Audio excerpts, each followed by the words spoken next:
Hi there, I'm Delphine. My sister told me not to come to Easter because I'm just a mechanic. But that wasn't the part that broke me.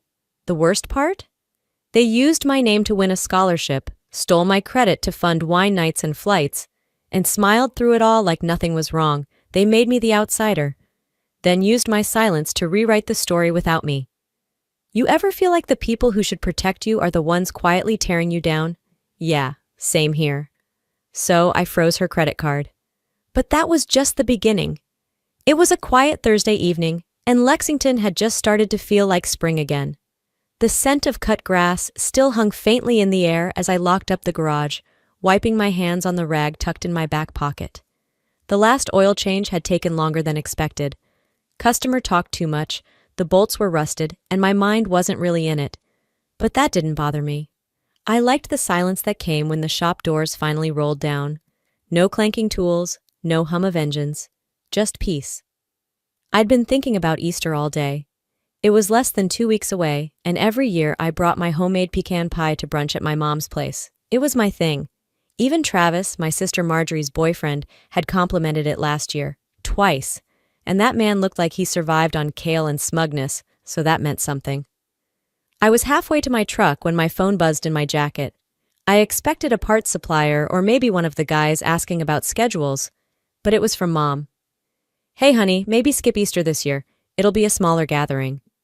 No emojis, no love you. Just that. I stared at the message for longer than I should have, thumb hovering. Surely she meant something else. Maybe they were traveling. Maybe Grandma wasn't up for it this year. Or maybe I was being replaced. I didn't text back. Instead, I slid into the driver's seat and sat there, keys unmoved in the ignition, until the streetlights blinked on around me. Back home, I kicked off my boots and dropped my keys on the counter, the kitchen half lit by the soft overhead light I always forgot to change.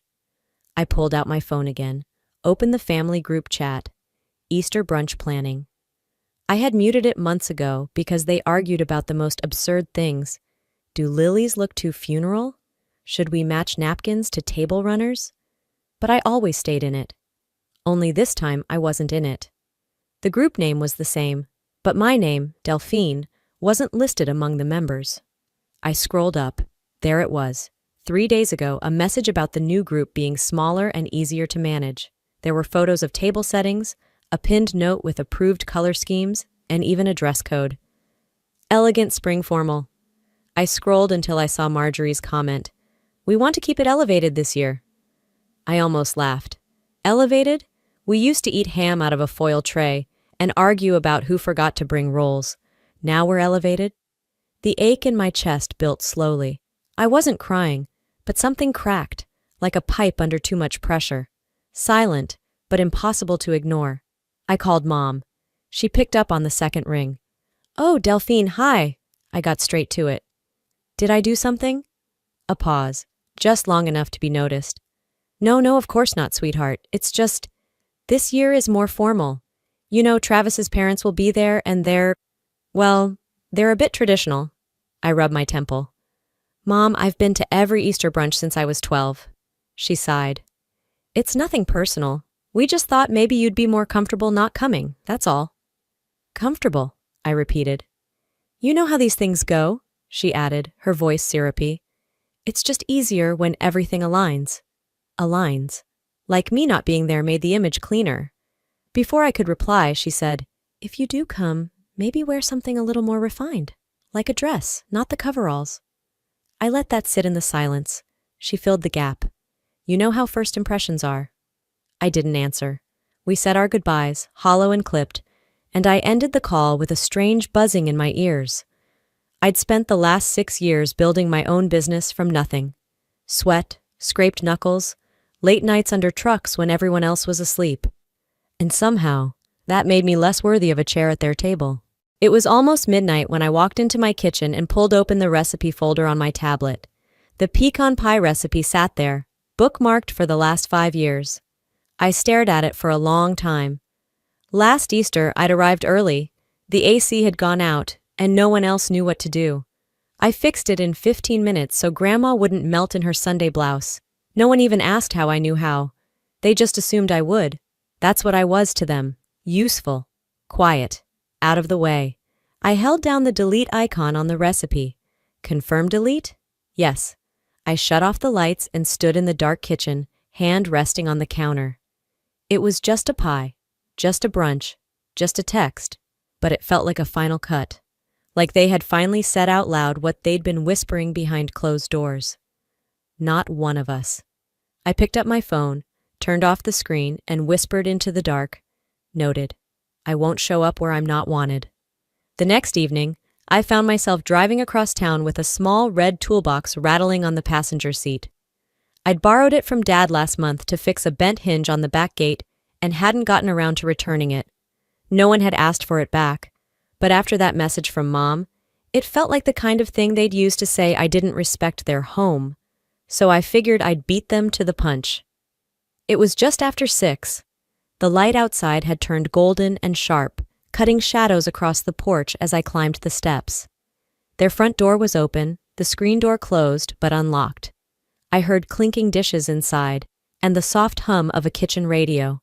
I stepped in quietly, setting the toolbox down by the shoe rack. "Hello?" I called out, just loud enough to announce myself. No one answered. Then I heard voices, low and clear, coming from the kitchen. "I'm just saying," Marjorie's voice floated around the hallway. "If she's there, it's going to change the whole tone." A beat passed. Then Mom answered, gentler but laced with something else. "We want to keep it simple this year, clean. You know how Travis's folks are." Marjorie exhaled through her teeth. "She's a mechanic, Mom. It's embarrassing. I mean, what's she even going to wear?" Mom chuckled lightly, as if that sealed it. I stood frozen by the coat hooks, heart thudding loud enough I was sure they'd hear. Embarrassing. The word landed harder than expected. Not hurtful like a slap. Worse. Dismissive. Casual. They didn't know I was there. And I didn't wait for them to find out. I backed out as silently as I could, eased the door shut behind me, and walked briskly to my truck. My hands were cold when I gripped the steering wheel. The drive back was a blur. Red lights, radio static, headlights too bright. By the time I pulled into my apartment complex, it was already dark. I made myself tea I didn't really want, and while the water boiled, I kept hearing that word in my head. Embarrassing. I sat at the kitchen table, the one with the chipped corner I kept meaning to fix, and stared at nothing. It wasn't like I hadn't felt it before, that slow slide into the background whenever Marjorie had company, the awkward half-smiles when Travis talked about careers. But this? This wasn't subtle. This was deliberate. I thought back to last year, to her birthday dinner at the Italian place downtown. Travis had leaned over the candlelit table and asked, "So what do you do exactly, Delphine?" I'd opened my mouth to answer, but Marjorie jumped in. "Oh, she's into automotive stuff, kind of freelance. She's got a lot going on." I remember nodding, smiling even, like it didn't matter, like I hadn't just rebuilt a transmission that week and signed a lease on my second bay. I let her do that, blur me into something vague, palatable. That was on me. I finished my tea and opened Instagram, half out of habit. Marjorie had posted a photo the day before, a brunch spread with quiche, mimosas, her and Travis sitting with Mom and Dad. The caption read, "Always grateful for family." I wasn't in it. Not just physically. I wasn't tagged, mentioned, anything. Even Grandma's neighbor had commented, "Where's Delphine? Miss seeing her." No one replied. Scrolling down, I noticed older photos where I had been tagged were now just gone. The birthday dinner? The 4th of July cookout where I brought the giant flag cake. Christmas morning when I fixed the garbage disposal before brunch. Deleted, or maybe just hidden. It felt surgical, like being snipped out of a scrapbook page with those fancy scissors Marjorie used to collect. I stared at the screen until it blurred, then shut my phone off and stood. There was no reason to cry over this. Not really. No one died. No one yelled. This wasn't some dramatic betrayal. It was just slow, quiet erasure. Later that night, I pulled out my old leather-bound notebook from the drawer next to my bed. I hadn't written in it in months, maybe longer. The pages still smelled faintly like peppermint from an ancient lip balm I kept inside the front pocket. I started writing. Not poetry, not a rant, just facts. Words I couldn't say out loud. She thinks I'm embarrassing. They erase me one tag at a time. I used to be someone they thanked. Now I'm someone they tolerate. Barely. I flipped back a few pages. One entry, dated over a year ago, caught my eye. It was from the week Marjorie got accepted into grad school. Thank you for everything. I couldn't do this without you. Her handwriting was looped and soft, scribbled on a post-it note she'd left in my glove box after I drove 6 hours to help her move. I ran my fingers over the ink until it smudged slightly. Then I closed the journal and whispered into the dark, "Yeah, apparently you can." I left the journal on my nightstand and stayed in bed longer than usual the next morning. It wasn't that I was tired, my body was used to long hours, but something in me felt still. The kind of stillness that settles in after you've stopped making excuses for people. By noon, I was at the shop. I didn't have customers booked that afternoon, just a couple of oil filters to reorder and some paperwork to catch up on.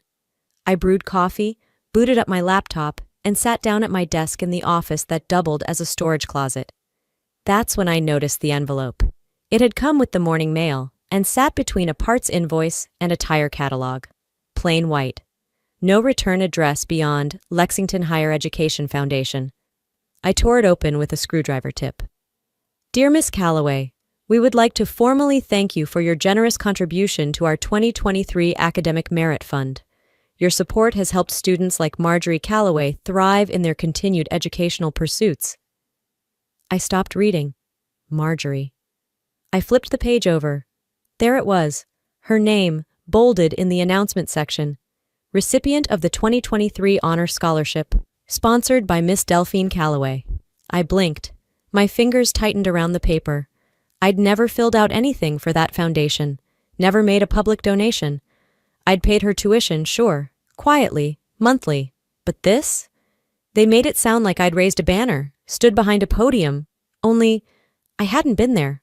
And no one had told me this existed. I stood abruptly, the office chair scraping behind me.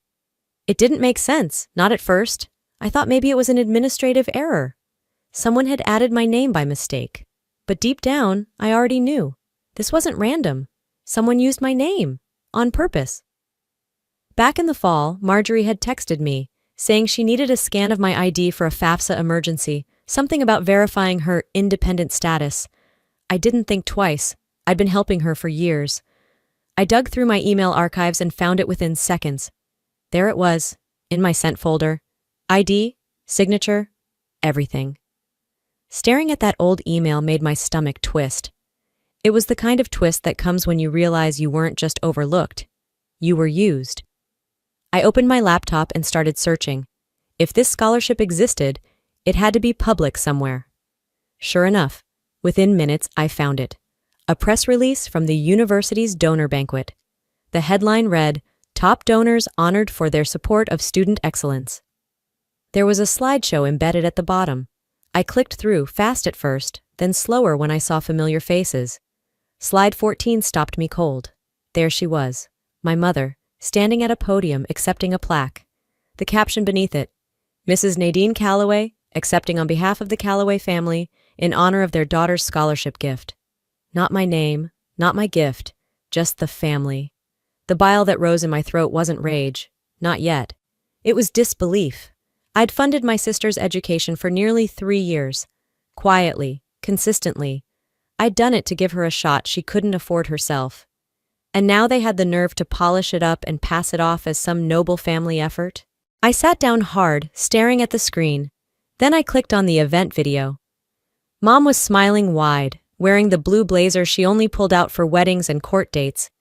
She said things like, "We believe in supporting our youth," and "We always knew Marjorie was meant for more." I didn't exist in that speech. Not even a passing mention. I leaned back in my chair and stared at the ceiling. This wasn't about money anymore. This was erasure. First from Easter, then the group chat, then the family photos, now from my own act of generosity. They weren't just pushing me out of the picture. They were cropping me out of the story entirely. Back at my desk, I pulled open my banking app.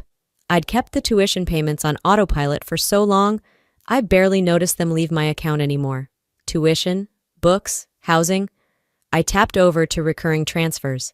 There it was, scheduled for the 5th of each month. Next payment, $2,250. I stared at it for a long time.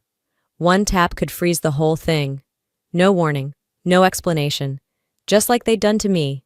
I didn't hit cancel. Not yet. But I hovered. My thumb was steady, and for the first time in weeks, so was my heart. That night, I left the banking app open on my screen, the cursor still hovering over the cancel button. I didn't click it. Not yet. But something had shifted. The kind of shift you don't always recognize until it catches up with you days later, like a slow crack in a windshield finally spreading all the way across. The next morning, I ran out of brake fluid in the garage. I'd placed a wholesale order last week, so I swung by the local supplier to grab it. I keep a company credit card for shop expenses, basic stuff, parts, fluids, inspection tools, nothing fancy. I slid it across the counter like I always did. The guy behind the counter swiped it, frowned, swiped again. Then he looked up at me, awkward. "Sorry, Del. It's not going through," I blinked. "That can't be right. Try it again." He did. Still nothing. I paid in cash, grabbed my receipt, and walked out with the box in hand, heartbeat picking up with every step. Something was wrong. Really wrong. Back at the shop, I logged into my personal credit portal.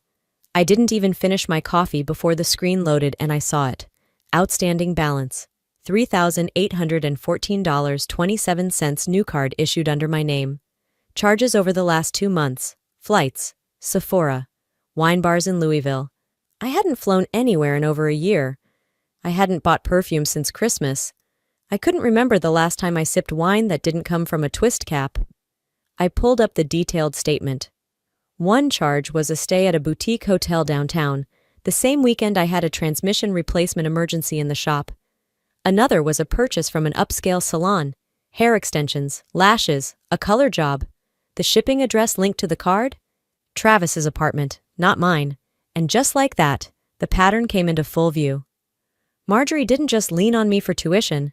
She was living off me. She had quietly stepped into my financial shoes, one purchase, one lie, one forged form at a time. I sat there in the dim light of my office, the door half shut, the quiet humming of the garage's air compressor somewhere behind me. I stared at the numbers, the dates, the receipts, feeling something between fury and humiliation start to rise. I hadn't even noticed. I opened another browser tab and searched for small business credit scores. Then I clicked into mine. It had dropped 72 points since February. That explained the call I got last week when I tried applying for a small renovation loan to expand the shop. The bank had stalled, told me there were outstanding issues and to check back in 30 days.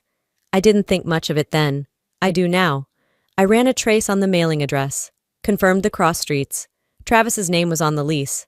I recognized the complex, bougie place with valet trash and those little community libraries on every corner. I scrolled through my contacts, stopping at my bank rep's name. I didn't press call. Not yet. Instead, I pulled screenshots, statements, fraud alerts, credit notices, every receipt I could find. I created a folder and emailed it to myself, just in case. Back home, I heated up leftover chili and sat on the couch, my laptop beside me. The apartment was quiet, too quiet. It made my thoughts louder. This wasn't just about Marjorie anymore, or Easter, or even the scholarship. This was theft. This was erasure. This was betrayal with a price tag and my name on the receipt. I opened a draft message on my phone. "Mom, I need to talk to you about the credit card and everything else." I stared at it, reread it. My thumb hovered over send, but I didn't send it, because I already knew what would happen. They'd deflect, spin it, turn it into a misunderstanding, call me sensitive, accuse me of blowing things out of proportion, just like always. So instead, I backspaced slowly, watching each letter disappear until the message was gone. Then I locked my phone, leaned back into the couch, and let my silence do the talking. They won't hear it. They'll spin it. Like always. Friday came and went like fog on glass, quiet, still, and hard to wipe off. I couldn't focus at work. Every time the phone buzzed, I thought it might be her. Or worse, Mom. Instead, it was Travis. He showed up just after 6, pulling into the lot behind the shop in his silver Subaru. I was tightening a bolt on a customer's front axle when I heard the tires crunch over gravel. He stepped out, holding a small cardboard box like it was ticking. Hey, he said, voice low, unsure. Is now a bad time? I wiped my hands on a rag and straightened. Depends. Are you about to make my day worse? He offered a strained smile and held out the box. This came to my place. It had your name on it, but Marjorie said it was a mix-up. I took it. The return label read, Belle Lux Skincare. I didn't use Belle Lux. I didn't even know what Belle Lux was, but the last name printed under my first? My own. I didn't say anything, just motioned for him to follow me inside. The office smelled like warm motor oil and day-old coffee. I opened the box while Travis stood awkwardly in the doorway. Inside were 2 glass jars, anti-aging serums, both $119 apiece. A receipt tucked under the bubble wrap confirmed the shipping address. His apartment. Travis leaned on the doorframe. You didn't send that to yourself? I shook my head. He watched me for a long beat, then sat down. She said your parents were paying her tuition. She said you were kind of not around much. I pulled open my drawer, grabbed a folder, and dropped it on the desk in front of him. You should see this. Credit statements, scholarship letters, copies of receipts, bank emails. It was all there. I didn't explain. I didn't have to. His eyes moved slowly over each page, the color draining from his face. This is a lot, he said finally, voice hollow. She used my info. She forged my signature. My mother accepted a plaque meant for me like she earned it. I paused, jaw clenched. I've been paying for everything. Not them, me. He leaned back like someone had pulled the floor out from under him. She lied to me, he whispered, about all of it. She lies like it's air, I said flatly. She doesn't even flinch anymore. Travis ran a hand through his hair. I had no idea. Yeah, I murmured. That's the point. He stood up slowly. I don't know what to say. You don't have to say anything. Just don't pretend you didn't see it. He hesitated. Are you going to tell her I know? I looked up at him. Not yet. He gave a slight nod, then turned and left without another word. I sat there for a long time, staring at the receipts scattered across my desk, heart pounding against the weight of years I'd spent pretending this kind of betrayal was normal. That night I got the call. Mom. Her name blinked on my phone screen just after 9. I answered on the 3rd ring, bracing myself. Delphine, sweetheart, she began, syrupy sweet. How are you holding up? I didn't respond. She continued. I heard there's been confusion, maybe some tension between you and your sister. Tension? I snapped. You mean the credit fraud? The lies? The fact she's used my name and money like they're hers? There was a pause. Then, in the calmest tone she could fake, she said, Let's not blow things out of proportion. I almost laughed. You knew, didn't you? I said. Marjorie's under so much pressure, she deflected. This isn't like her, you know that. I pressed my fingers against my temple. It's exactly like her, and you've let her get away with it her whole life. She's just trying to survive. So am I, Mom, I snapped. And I'm tired of doing it with one hand tied behind my back while she rides on my shoulders. Silence stretched between us. Then she sighed. You've always been so emotional. And there it was, the dismissal, the gaslight, the same script they always used when I dared to speak up. I ended the call without another word. Back in the garage, alone under the buzz of the flickering shop light, I picked up my phone again, typed one sentence, one chance. Tell Travis everything, or I will. I hit send and watched the little delivered checkmark appear. Then I set the phone down, walked to the corner cabinet, and pulled out the dusty manila folder I hadn't touched in over a year. Inside was the original account authorization form, the one I used to set up her tuition autopay, the same one I was about to destroy. Saturday morning started like any other. The garage opened at 9, and the crew rolled in with coffee cups and playlists. The smell of grease and burnt toast from the deli next door mingled in the air. I was under the hood of a '97 Bronco, humming along to a Stevie Nicks song, when I heard the front bay door slam open. Then her voice. You froze my card? Are you out of your mind? Marjorie. I hit my head on the hood latch as I jerked upright. My entire crew stopped what they were doing, even Kenny, who never takes out his earbuds, turned to look. Customers froze mid-conversation. One man holding a donut actually dropped it. She stomped into the center of the shop in heels too tall for asphalt and rage too loud for reason. Her face was red, eyes glossy, hair pulled into one of those buns that screamed chaos. "You think you're clever?" she spat. "Travis knows. Mom's furious. You humiliated me." I glanced at Luis, my junior tech, who was already pulling out his phone, not subtly. "Do you want to do this here?" I asked, wiping my hands on a rag, keeping my voice low. "You already did this here," she shrieked. "I got declined trying to check into a hotel this morning, like some broke con artist. Do you have any idea what that felt like?" "Probably a lot like what it felt like getting denied a car loan for a business expansion," I said, "because someone ran up charges under my name and trashed my credit." She blinked. Then she tried to recover. "It wasn't like that." I stepped forward. "No? What was it like, Marjorie? Fraud adjacent? Accidentally stealing?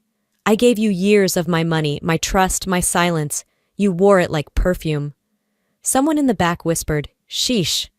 Marjorie glanced around, saw phones up, eyes on her. Her voice lowered, but her venom stayed. "You've always hated that I have more." That made me laugh. "You have more what? More shame? More audacity? You stole from me, lied to everyone, and you expected me to keep funding your life like some invisible bank account with no PIN number and no limits." She shook her head. "You're just bitter. You never got out of this dump." I raised my voice clear and steady. "No, Marjorie. I built this dump. With busted knuckles and long nights and no help from you, you don't get to walk in here and spit on it." The silence after that was thick. Finally, Luis spoke. "I got the whole thing." I nodded once. "Good."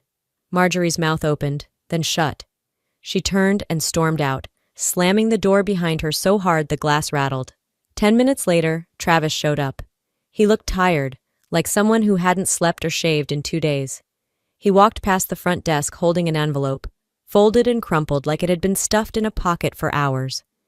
He handed it to me without a word. I opened it. A letter, creased, stained, torn in one corner. The university scholarship letter, addressed to me. My name, my donation, my thanks. He finally spoke. "I found it in her trash." I looked at him. "She didn't even shred it?" "She didn't even read it," he replied. I asked her about it. She said, "It was just some donor thing Delphine got weird about." I nodded, pressing my lips together. "She didn't even try to lie well," he added, eyes dull. I set the letter down. "Thank you for bringing it." He paused. "You were right." "Too late now," I said, not unkindly. "Just final."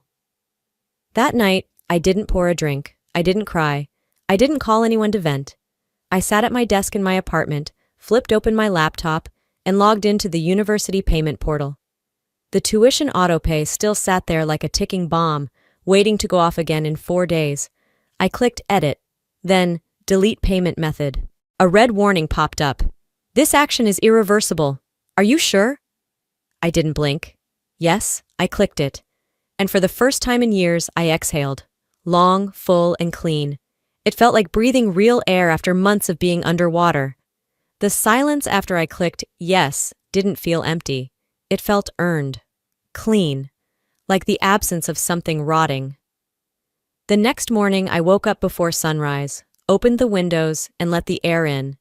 It was crisp with spring, and for the first time in what felt like months, I made coffee without checking my bank account or bracing for another betrayal. But peace never lasts long when you're dealing with people who only know control through chaos. 3 days later, I found a letter in my mailbox. Real paper, blue ink, careful cursive that I recognized instantly. Nadine's handwriting. My mother still believed in the power of pen over text, especially when she wanted to seem warm. Honest. "Delphine, families argue. We fight. We forgive. It's what we do. Come by next Sunday. I'll make that lemon tart you love. Let's talk like grown-ups." There was even a little heart drawn at the end of her name. If I hadn't lived 34 years in that woman's orbit, I might have melted at the sugar. Instead, I folded the note neatly and slid it into the drawer with the expired coupons and half-dead pens. Later that afternoon, I stopped at Sweet Hollow Cafe to grab a sandwich. A woman in a pastel cardigan smiled at me from the line. Mrs. Palmer. She lived 2 doors down and had given out cinnamon cookies last Christmas. "Oh, honey," she said, reaching to pat my arm. "I'm so sorry to hear what happened with Marjorie." I froze mid-reach for the napkins. "Sorry to hear what?" She tilted her head with that sympathetic frown, Southern women perfect by age 50. "About how things fell apart between you two. Nadine told me it's been rough. She said you've been struggling, a little jealous, lashing out." I blinked. "She said you cut off Marjorie's school funds over some personal grudge, that you're under stress. But don't worry," she whispered like she was sharing a family secret. "We all go through hard seasons. I told her you just need grace." It hit me like a slap made of honey. I smiled tight.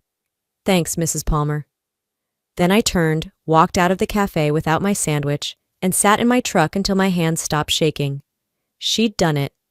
Nadine had pulled her favorite move, wrapped cruelty in concern, coded shame in sympathy, and served it to the neighbors before I could even finish catching my breath.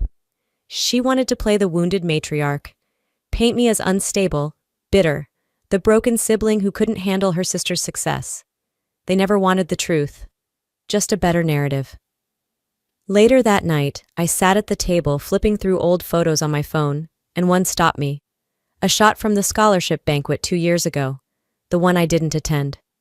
I hadn't known I was even supposed to be there. But there she was, Nadine, dressed in pearls, holding a plaque, beaming like she'd earned it herself.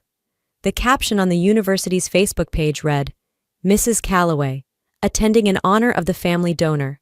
Not a donor, not even the daughter who donated. The family, no mention of me. I set the phone down and laughed, dry and hollow. She never wanted a daughter who rebuilt carburetors and smelled like engine oil. She wanted a daughter who fit into pearls and posed for plaques.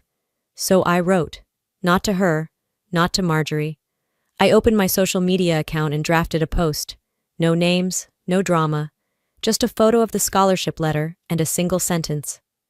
"When you're erased by your own, write your name back in ink." I hit post. At first silence, then slow likes, a few comments, one from a former classmate. "I always knew you were the backbone." Another from a neighbor. "About damn time." The rest was quiet, but not the kind that felt lonely. It felt still. I powered off my phone, walked to the kitchen, and poured myself a glass of water. Then, standing in the dark of my own apartment, I whispered into the stillness, "Let them come now." The next morning arrived with no fury, no fallout, just quiet. Not the kind that weighed you down, but the kind that made you think, maybe I made it out alive. I opened the curtains slowly, letting sunlight paint golden lines across my living room floor. I poured coffee, stronger than usual, and sat on the couch with my legs tucked underneath me. The house felt still, but not sad. Before touching my phone, I did something I hadn't done in months. I pulled out the old photo box, the one I kept in the closet under the toolbox, behind the dusty tax folders and extra spark plugs. The first picture that surfaced was us as kids, me in overalls holding a wrench, Marjorie beside me in a tulle skirt, pouting because I wouldn't let her use the socket set like it was a toy. Mom had labeled it in Sharpie, "Delphine and Marjorie, opposites forever." I set it aside and opened my phone, scrolling back through our old messages. Birthday greetings, screenshots of her grades, emojis, casual updates. The usual stuff between sisters who didn't live together, but still tried. Then there were the ones that hurt more. "Thanks again for helping me with tuition. You're my hero." Or, "I owe you forever, Del." Forever, huh? Apparently forever had a shorter shelf life than I'd thought. I tapped out of messages and opened the university's billing portal again. Her name was still listed on my payment profile. Tuition, books, meal plans. All filed neatly under Authorized User. I clicked into the settings. A pending payment sat scheduled for the following Friday. $2,900 for spring enrollment. The system prompted a warning. Removing this method will affect student enrollment status. Continue? I didn't blink. Yes. Delete. There was no confirmation page. Just a final flash of white and the quiet refresh of the screen, now absent of my card. Done. If this meant she got unenrolled, she'd have to deal with it. She could explain it to the registrar, to her loan officer, to herself. I closed the laptop and sat back, waiting, not in guilt, not in fear. Just in expectation. Like a tide I knew would come in eventually. It took less than 3 hours. The first notification came as a missed call, then a text. Marjorie, did you cancel the payment? Marjorie, are you serious right now? Marjorie, I'm going to lose everything. You don't get to do this. I didn't answer. Then came an email. Her subject line was all caps. You're ruining my life. I didn't open it. Then a voicemail from Nadine. Delphine? She began in that voice she saved for obituaries and bank managers. I just spoke to Marjorie. What you've done, it's not just cruel, it's vindictive. You're hurting your sister's future out of some childish resentment. I waited until the message ended before calling her back. She picked up on the second ring, her breath tight like she was expecting a storm. You're ruining her life, she repeated. No, I said calmly. She did that herself. Click. Later that afternoon, I found out through Travis, he left a note in her handwriting on my windshield, that he had moved out. Just packed his stuff, dropped her key on the counter, and drove to Cincinnati to stay with his cousin. The note read, You tried to tell me. I should have listened. I'm sorry. I folded it once and slipped it into my glove box. That evening, the sun dipped slow behind the trees, casting long shadows across my balcony. I sat outside with a glass of ginger ale, watching the clouds shift. My phone, usually a grenade of notifications, sat face down and still. It shouldn't feel this good to finally be done, I whispered, but it did, and I let it. Easter morning came soft and slow, like a breath I didn't have to hold anymore. The streets were quiet except for the distant bell of St. Luke's ringing out across the rooftops. Most homes in Lexington were already bustling with family noise, ham in the oven, dresses zipped, bow ties crooked. But my shop was still. No scent of cinnamon rolls, no floral centerpieces, just motor oil, faint gasoline, and a silence I had grown to crave. I unlocked the side door to the garage out of habit more than need. The place was closed, but I wanted the comfort of routine. Coffee brewed in the corner, the hum of the fluorescent lights overhead, the rhythmic clink of tools as I tidied the bench. The quiet wasn't empty. It was mine. I sat on the rolling stool by Bay 3, sipping from my chipped mug, and watched a lone leaf float across the concrete floor. No one was texting. No one was demanding. No one was expecting me to smile through it. For once, there was no invitation to be excluded from. And weirdly, that was its own kind of freedom. Later that afternoon, as the sun lifted higher and warmth touched the shop's steel beams, my inbox pinged. An email from the university. Sponsor information updated. No current payer on file for Marjorie Calloway. Attached was a notification that tuition was now overdue. No automatic extension. No deferment filed. I barely had time to close it before another one came in. A fraud alert from the bank. An attempt had been made to charge a flight to my canceled card. The decline had already been issued. But the attempt was there. A final pull at a cord I had already cut. She still hadn't realized it wasn't hers anymore. Travis, I heard from the grapevine, had packed Marjorie's remaining boxes and dropped them on Mom's porch with no note. No warning. Just walked away like someone finally freeing themselves from the gravity of someone else's orbit. That night, my phone buzzed again. A long message from Nadine. We're still your family. Don't let one mistake ruin everything. You've always been strong. Don't become bitter.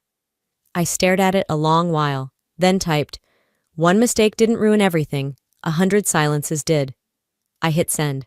That was it. No punctuation, no apology, just truth. The next morning, Inez showed up. No text ahead, no dramatic knock. She stood in my doorway holding 2 coffees and a paper bag of warm biscuits.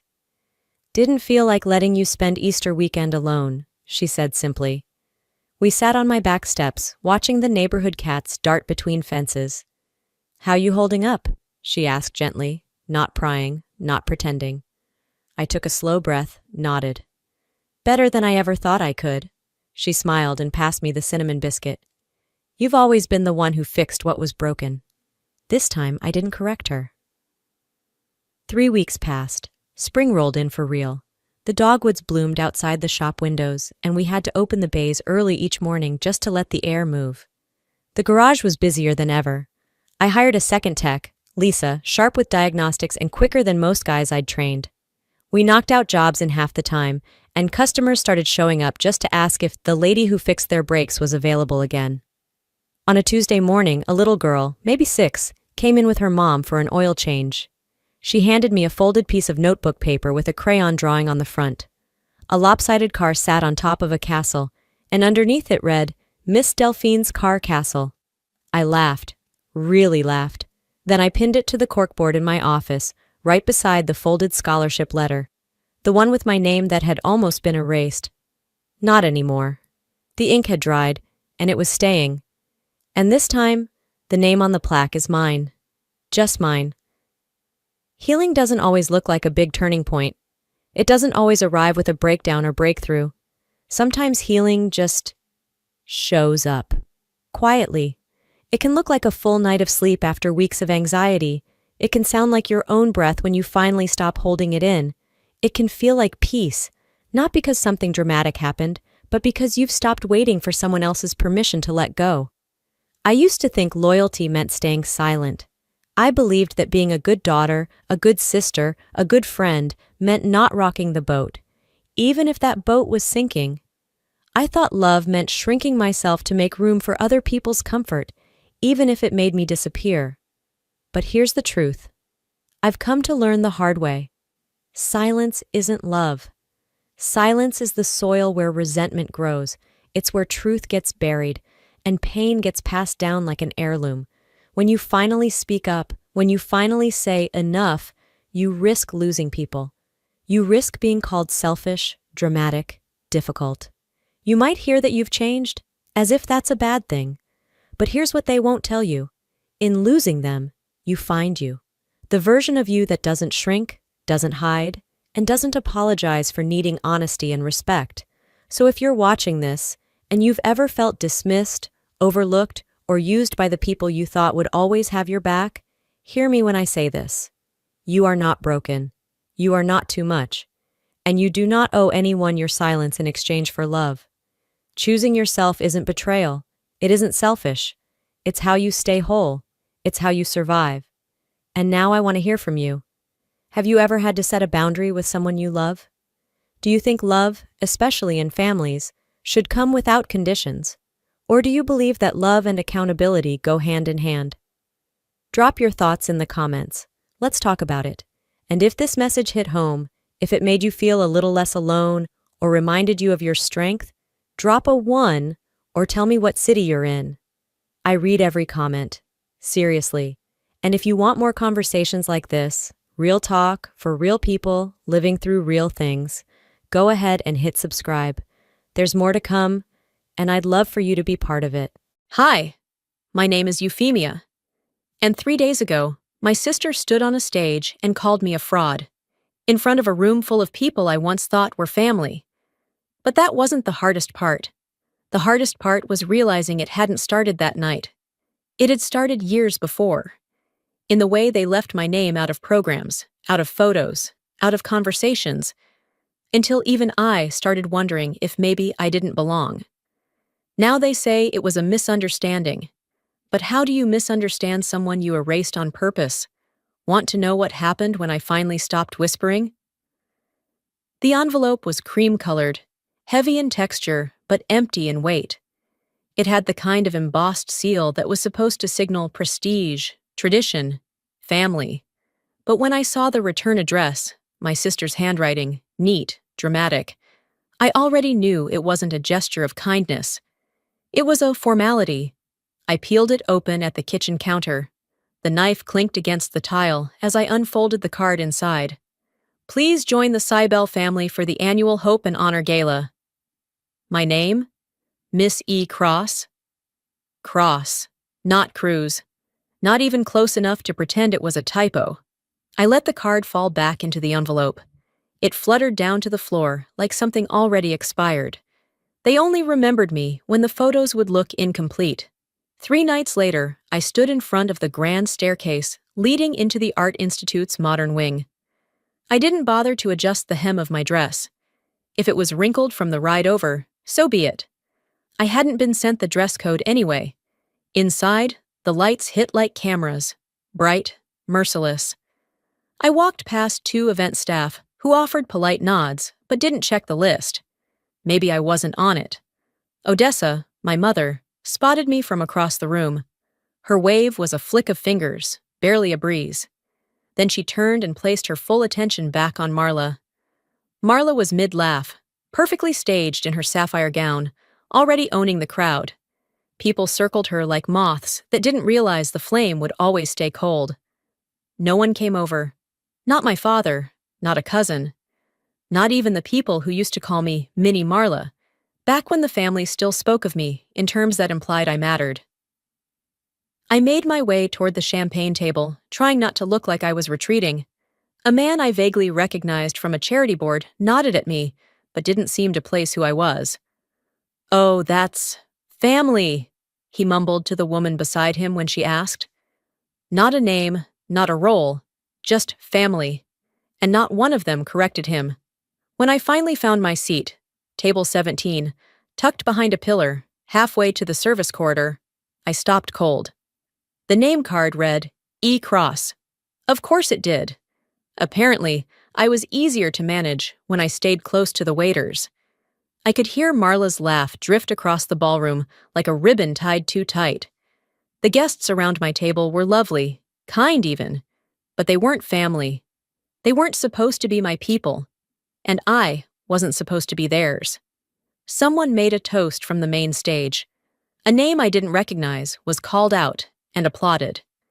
Meanwhile, no one looked in my direction, not even when the spotlight passed my table by mistake. I reached for my glass of water, held it up, and took a slow sip. No wine was offered.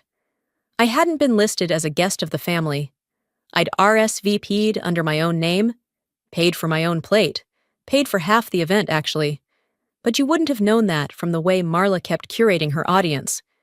Every time she introduced someone, she dropped our last name like a brand, but one I no longer belonged to. She wore the Sibel name like armor. I wore mine like silence. The evening crawled forward. Plates clinked, speeches droned, laughter exploded in the distance, and I just sat there, watching. Not angry, not hurt, exactly. Just confirmed. Funny. They invited me to the gala, but forgot to include me in the family. And yet, I was the one who paid for half of it, without my name on anything. I sat through 2 more speeches before Marla took the mic. Her heels echoed confidently across the stage, each step perfectly timed to the instrumental background that had been carefully selected for maximum grace. The room hushed, not out of reverence, but habit. My sister always commanded attention, whether or not she deserved it. She reached the podium, scanned the crowd like she was hand-picking who would matter tonight, and offered that flawless smile she practiced in the mirror growing up. I knew it too well. That was the one she used when she was about to pretend she was everyone's favorite daughter. "Welcome on behalf of the Sibel family," she began. "Myself, my parents, Wallace and Odessa, and our incredible supporters. Thank you for being here tonight." That was it. Not a pause, not a sideways glance, not a single syllable in the direction of the only person in the room who'd written the largest check. I didn't flinch. I didn't look at my mother. I didn't even blink. I just stared ahead, like I wasn't waiting for anything. The cameras panned slowly. The screen behind Marla projected a soft slideshow, portraits of our family, staged at last year's gala. Odessa, Wallace, Marla, center frame. I was missing in every single photo. The final frame came up, honoring the Sibel legacy, 3 generations of community leadership. 3, my grandmother, my mother, my sister.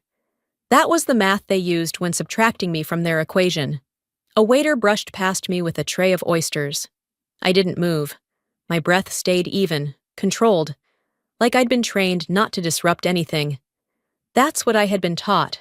Blend in, don't embarrass them, be agreeable until you're invisible. I must have learned that lesson too well. After the applause quieted, Odessa leaned slightly toward me. her voice a soft hum under the buzz of clinking forks. "Let's not make this about you," she murmured. "Please don't embarrass Marla." It was a request disguised as concern, but what it really meant was, "We've already decided who matters tonight. Don't cause trouble." I didn't answer. Instead, I studied the edge of my napkin. Clean, pressed, folded to perfection. Like me, sitting here in tailored silence. What would happen if I stood up and reminded the room who paid for the sound system, the catering, the signage, the wine they were sipping like it poured from heaven? They wouldn't believe it. Or worse, they'd believe it and still pretend they hadn't heard. Because when people look past you on purpose, they're not being negligent. They're being precise. I leaned back in my chair and opened my phone under the table. Scrolled through photos from the last project I funded in Guatemala, classroom walls being painted, kids in new shoes, a nurse holding donated supplies. I wasn't in most of the shots, just my initials on the boxes, EC. I'd gotten used to that too, being the unseen part of something good. But something about tonight felt different. Not like a wound, but a pulse. Across the room, Marla was basking in praise, thanking donors for their generosity with a warmth she rarely used on family. She made eye contact with a senator's wife and whispered something that made the woman laugh too loudly. Then, like choreography, Odessa excused herself to the restroom, no doubt to take a call or prep her next performance. Wallace hadn't looked my way once. He was busy talking to a bank executive about some investment partnership like nothing else existed outside that deal. I stood quietly and adjusted my dress. The sequins near the hem caught the light, not enough to draw attention, but enough to remind me I wasn't wearing this for them. As I stepped toward the edge of the ballroom, a middle-aged man in a velvet blazer touched my arm. "Excuse me," he said, glass in hand. "Could you let the Cybele rep know the champagne's warm?" His smile was polite, his assumption casual. He thought I was part of the staff. I gave him a nod. "Of course," I said softly. Then I turned and walked toward the service hallway. Not because I worked there, but because I needed a moment away from the glare of artificial grace. Inside, the staff were prepping the next course. A young woman looked up at me. "You okay?" she asked. I smiled back, but not with the kind of smile Marla wore on stage. "I'm fine, just checking on something." I pulled out my phone again. One email sat in drafts, addressed to the gala board. Subject line, Clarity Foundation Sponsorship Verification. I didn't hit send. Not yet. But I reread the first line. "This is to confirm that the majority sponsorship for this event was provided directly by Euphemia Cruz, independent of the Cybele family estate." I saved the draft, locked the screen, and exhaled. It wasn't the first time I'd been mistaken for someone who didn't belong, and it wouldn't be the last time someone handed me the bill, then claimed they threw the party. After tucking the folded sponsorship agreement back into my clutch, I didn't return to my table. I needed air, not the outdoor kind, but a break from being stared through like I was made of glass. Instead of heading toward the main ballroom, I veered right, toward the cocktail area. Less formal, dimmer lighting, quieter conversations. It was where donors and socialites mingled with the kind of polished nonchalance you only see at events like this. Everyone there had mastered the art of pretending to be interested in someone else's cause, just long enough to sip free bourbon. And that's where I saw her. Trina Ballard. Long dark hair pinned into a loose knot. Designer heels I recognized from a joint online shopping spree we'd done on her couch 10 years ago, and a voice that hadn't changed a bit. Warm, performative, and just loud enough to carry. She was standing next to Marla. Of course she was. A tray of bruschetta passed between us, giving me a few more seconds to decide whether to walk away or keep pretending I wasn't surprised. But I knew what that would look like. Me, retreating again. Me, avoiding conflict for the sake of keeping things easy. Not this time. I stepped closer. Trina spotted me first. Her eyes lit up with that well-rehearsed brightness that says, Oh, I didn't expect to see you. But now that you're here, let's pretend we're still good. Yuffie, my God, it's been forever. I gave her a slow nod. 8 years, give or take. Last time was your cousin's baby shower, right? Was it? Gosh, time. She reached out and gave my arm a quick squeeze, the kind of touch that says, I remember just enough to seem sincere, but not enough to actually care. Marla, who had been mid-conversation with someone in a navy blazer, turned her head, flashed that default Sibel smile, and quickly returned to her guest. I didn't expect her to engage. She wouldn't risk it, especially not in front of someone she still needed to impress. Trina lowered her voice. Hey, I saw you earlier. Just didn't want to interrupt anything. Like what? I asked. My quiet dinner next to the catering exit? She laughed awkwardly. Come on, it's not like that. I didn't say anything. I wanted her to feel the gap, not just in our conversation, but in our friendship. The one I had held together for years, until I got tired of pretending I couldn't see who she was really standing next to. She glanced around and sipped her drink. This event's bigger than last year. Marla's been working overtime. Honestly, she's done a lot for the family's image lately. She's really pulled it together. For whose benefit? I asked, and let the question hang there just long enough to get uncomfortable. Trina gave me a tight smile. Optics matter, Yuffie. You know that. Especially with all the press. Sometimes people say things just to, shift attention. What things? She glanced down. The fraud comment. Ah, so that's what this was. A cleanup job. I had to smooth things over earlier, she added quickly. It wasn't personal. It was just part of the plan. I tilted my head. You helped write the spin, didn't you? She hesitated, then gave the smallest nod. It wasn't malicious. It was survival. I mean, I work under Marla now. I can't exactly take sides.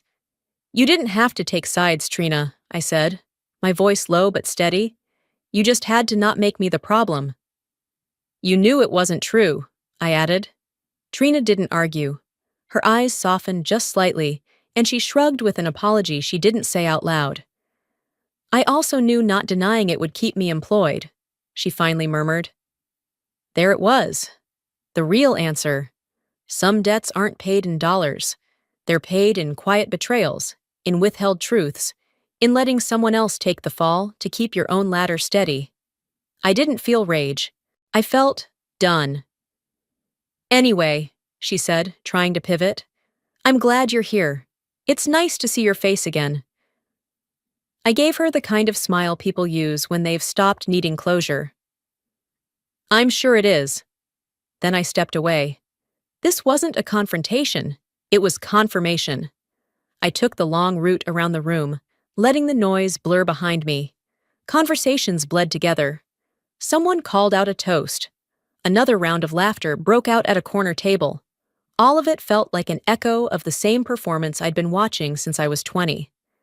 I paused near the hallway just outside the main event area. A gallery wall had been repurposed for gala history, photos framed in gold trim, plaques celebrating annual donors. And there, dead center, was a photo from 3 years ago. Marla, Odessa, Trina, standing under a banner that read, Hope and Honor, in partnership with the Clarity Foundation.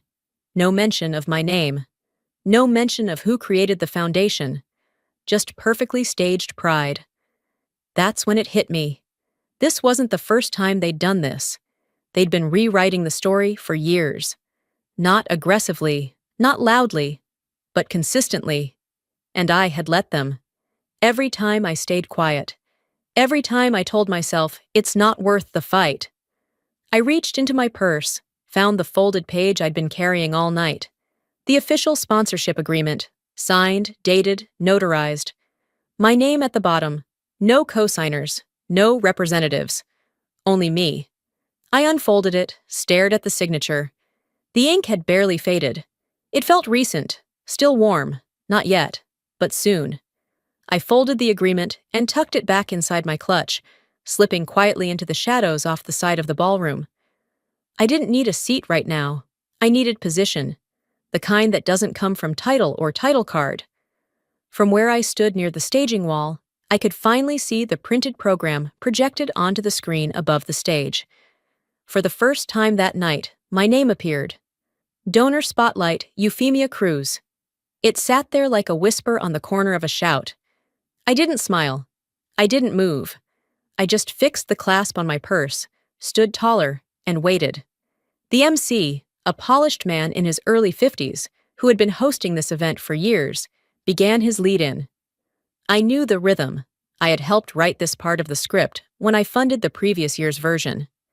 And now, he began, we take a moment to recognize the extraordinary generosity of a very special contributor. He never got to finish. Marla walked straight onto the stage. Not hurried, not hesitant. She moved like she owned the floor, like she believed this moment belonged to her. The room offered a scattered clap, unsure whether this was planned or not. Marla reached the mic and adjusted it slightly, just enough to break the MC's stride. He stepped back, visibly confused, but too polite to interrupt. I just want to clarify something before we move on, she said, voice calm, even sweet. The kind of tone you use when you're about to say something sharp, but you want to coat it in charm first. There seems to be some misunderstanding, she continued, scanning the crowd, her eyes gliding past mine like I wasn't standing 10 feet from her. Our family is incredibly proud of this event, and it's important that everyone here knows who made this night possible. My stomach tightened.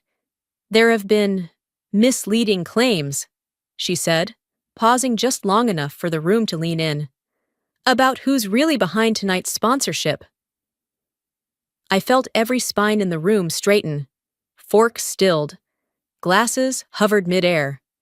Marla turned slightly toward my direction. Not enough to name me, but enough to mark me, a gesture dressed up as a shrug. Some people like attention, she said lightly, but this foundation doesn't endorse false narratives. Let's be clear, the real contributors are already on this stage. Silence. One long, hollow silence. I could hear my pulse in my ears, but my face didn't move. I stood exactly as I had before. No step forward, no retreat. The MC looked like he'd swallowed his own cue cards. He opened his mouth, but then shut it. My father shifted in his seat, cleared his throat, but never looked at me. My mother stared straight ahead, her lips pressed into a tight line. She wasn't angry about the lie. She was worried about the fallout. Marla stood there, still smiling, hands folded neatly in front of her. She had rehearsed this. She had waited for this exact moment, to say just enough to plant the doubt, but not enough to be held accountable. And it worked. Whispers rippled through the room, like wind cutting through thin curtains. Some guests turned their heads, pretending to check the decor. Others looked directly at me, eyes quickly darting away when I met their gaze. I didn't move. I didn't owe them any movement. She wanted to erase me, I thought, not just from the family, from the record. I could have shouted. I could have walked up and corrected her, held up the agreement, forced the MC to confirm the sponsorship, but I didn't. I stood still. I'd learned young that flinching only feeds the story. When you don't react, you force them to finish their lies out loud. I reached into my clutch, fingers brushing against the paper inside. I didn't pull it out. I didn't need to prove anything, not yet. I just needed to feel that it was still there, that the truth hadn't gone anywhere. A tap on the mic signaled the MC's re-entry. He awkwardly thanked Marla for her enthusiasm, then returned to the original script, stumbling slightly over my name when he finally read it. But the damage had been done. I walked slowly along the perimeter of the room, each step deliberate. The conversation started again, forced and fragmented. No one stopped me. No one knew what to say. I paused near the edge of the stage, just long enough for Marla to catch my eye. She didn't blink. Neither did I. That's when I understood something she never had. Power isn't always in the mic. It's in knowing when to wait to take it. I turned, walked away. Not out of weakness, but because the story wasn't finished. Not yet. As I reached the hallway, I could hear someone mutter, "What was that about?" And another respond, "I don't know, but it didn't look good." Exactly. They didn't know, but they were about to. They wanted me erased, but I was about to become unforgettable. As the hallway's murmur faded behind me, I made my way along the outer edge of the ballroom, weaving between tables like a shadow. No one noticed. They were still digesting Marla's little correction, still unsure whether to clap, whisper, or pretend nothing had happened. I didn't stop at my table. Instead, I slipped past the bar and into a narrow alcove behind the projection booth. There, among the coils of audio cables and half-drunk water bottles, sat Lauren, the AV assistant I had spoken to 2 weeks prior. He looked up, startled. "I thought you might show up," he said under his breath. "I hope you still have the original file," I replied, my voice steady. He tapped a few keys, glancing back toward the stage. "They swapped it at the last minute," he said. "Marla's team gave us a revised version, cut everything from overseas. No field footage, no voiceover, just the ribbon cutting and donor photos." I didn't flinch. "You still have the real one?" He nodded. "Loaded and ready." I handed him a flash drive. "Overlay the audio. Run it when they start the donor reel." Lauren hesitated. "You sure you want to do this?" "I'm not here to make noise," I said. "Just to restore what they edited out." He nodded again and turned back to the console. I stepped back into the darkness, unseen. Back on stage, the MC was recovering his rhythm. I heard his voice rise again, the same well-rehearsed cadence he always used before introducing major donors. "Ladies and gentlemen," he said, clearing his throat, "before we move into the live auction, we'd like to take a moment to recognize the anonymous benefactor whose support has made tonight's gala not only possible, but transformative." The crowd stirred, puzzled. For 3 years in a row, this individual has given quietly, never once asking to be named. A pause. "But tonight, with her permission, we'd like to finally acknowledge her." The lights dimmed slightly, the screen flickered. Then, he said it. "Euphemia Cruz." "My name," said out loud, clear, deliberate. The spotlight swept across the room until it landed on me. I didn't stand. I didn't wave. I didn't even blink. I just nodded once. The crowd looked around, confused. Some clapped, some didn't. Marla turned her head sharply. Odessa went stiff. Wallace stared at the tablecloth like it owed him money. Then the screen came to life. Not with the doctored version Marla had approved, but with the original footage. Raw and real. The first clip showed me standing under a corrugated metal roof in Guatemala, handing out medical supplies to a nurse. My boots were caked in red dirt. Sweat soaked through the back of my cotton shirt. Next, a scene from a school library in rural Mexico. I was helping unload boxes of books, sitting on the floor with 3 children, teaching them how to pronounce the word oxygen. Then came the meeting with local educators in South Carolina, where we signed a community grant agreement. My signature was front and center. No Sibel logos, no co-chairs, just me. The final clip, a still photograph. Marla, front and center, standing before a Clarity Foundation banner at last year's gala. The caption? Event sponsored by Clarity Foundation. Founder, Euphemia Cruz. Then the screen went black. Silence. You could hear the weight of it, the absence of applause, the shifting of chairs, the breath Marla held in but didn't release. Then came the voiceover, calm, unapologetic. She never asked to be recognized. She only asked to be included, and when they denied her that, she spoke in the only language they understood, proof. The screen lit again, displaying the Clarity Foundation's mission statement, my signature etched in white below it. The house lights came up. The room remained still. Then, slowly, someone started clapping. I didn't turn to see who. Another person joined in, then another, until a small ripple of applause spread through the room. It wasn't thunderous, it wasn't theatrical, but it was enough. Odessa looked pale. Wallace stood and quietly exited. Marla gripped her wine glass so tightly I thought the stem might snap. "We can't spin that," Trina whispered to her, her voice barely audible from where I stood. Marla didn't respond. I rose from my seat, walked calmly toward the stage, not to speak, not to demand anything, but simply to let them see me walk the same path Marla had hijacked. I paused near the bottom step. The MC gestured for me to come up. I shook my head gently. This wasn't my acceptance speech, it was their reckoning. I stood there just long enough for the photographers to capture the moment. Not the one where I was erased, but the one where I stood anyway. They took my name out of the speech. I put it on the screen. I stepped away from the stage before the applause could settle into silence. The energy behind me thinned as I slipped back into the hallway, heels echoing softly on polished stone. The weight of cameras and whispers stayed behind. I wasn't running. I just knew the next part of this story didn't belong in the spotlight. Down the corridor, past a line of florals that no one stopped to admire, a single door stood ajar. The side reception room used for press huddles and staff breaks. It was dim, air thick with event perfume and recycled air. And there she was. Marla stood near the far wall, arms crossed, pacing with the same fury she used to rehearse high school debate arguments.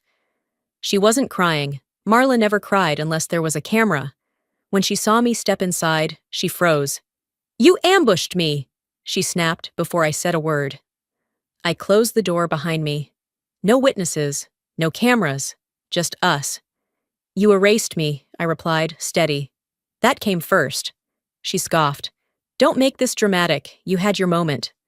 I pulled my phone from my bag and tapped the screen. The email came up instantly. I turned it toward her. Marla's eyes flicked across the screen. She didn't need to read it twice. She already knew what it said. "Let's keep Euphemia's name off press for continuity," her message to the foundation team read. "I'll represent the family for photos." The response was curt but complicit. "Approved for now."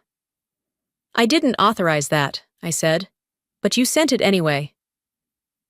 She looked down, then back up. I was trying to protect the family image. "You were living like some recluse, disappearing between continents." "Running a nonprofit," I cut in. "Whatever. People needed clarity, pun not intended. So I gave them something clean to point to." "You didn't borrow my name, Marla," I said slowly. "You stripped it out of the record. You knew it mattered, and you took it off anyway." She crossed her arms tighter. "You think I wanted to be the face of all this? I had no choice." "There's always a choice," I said. "And you made yours." The door creaked open before she could respond. Wallace stepped in. Our father hadn't spoken to me all night. Not once. Not when I entered the ballroom. Not when I was left off the introductions. Not even after my name lit up the screen behind his eldest daughter's face. He looked at me first, then at Marla. "I don't care who's to blame," he said. "What I care about is the press. There are reporters circling, and the last thing this family needs is scandal." He looked directly at me. "So, if this is about you needing acknowledgement, fine. You've been acknowledged. I apologize." The word hung in the air like something he'd choked on. I didn't blink. "That's not an apology," I said calmly. "That's a request for silence." Wallace said nothing. Just turned, walked back out the door, and left it ajar behind him. I stared at the open gap, then turned back to Marla. "I don't want the title," I told her, "or the stage, or the brand. What I want, what I'm keeping, is the truth, and I won't let you use my silence again." Her jaw tightened. "Are you going to sue me?" "No," I said, "but the foundation you've been using for image won't carry your name anymore." She narrowed her eyes. "That's not your decision." "It already was," I said. "You just didn't notice I made it." I started to leave. As I stepped past her, she whispered behind me, "You're not as innocent as you pretend." I turned to her one last time. "I never pretended," I said, "but you did." The door clicked shut behind me. Just as I reached the edge of the hallway, my phone buzzed. It was Lorne.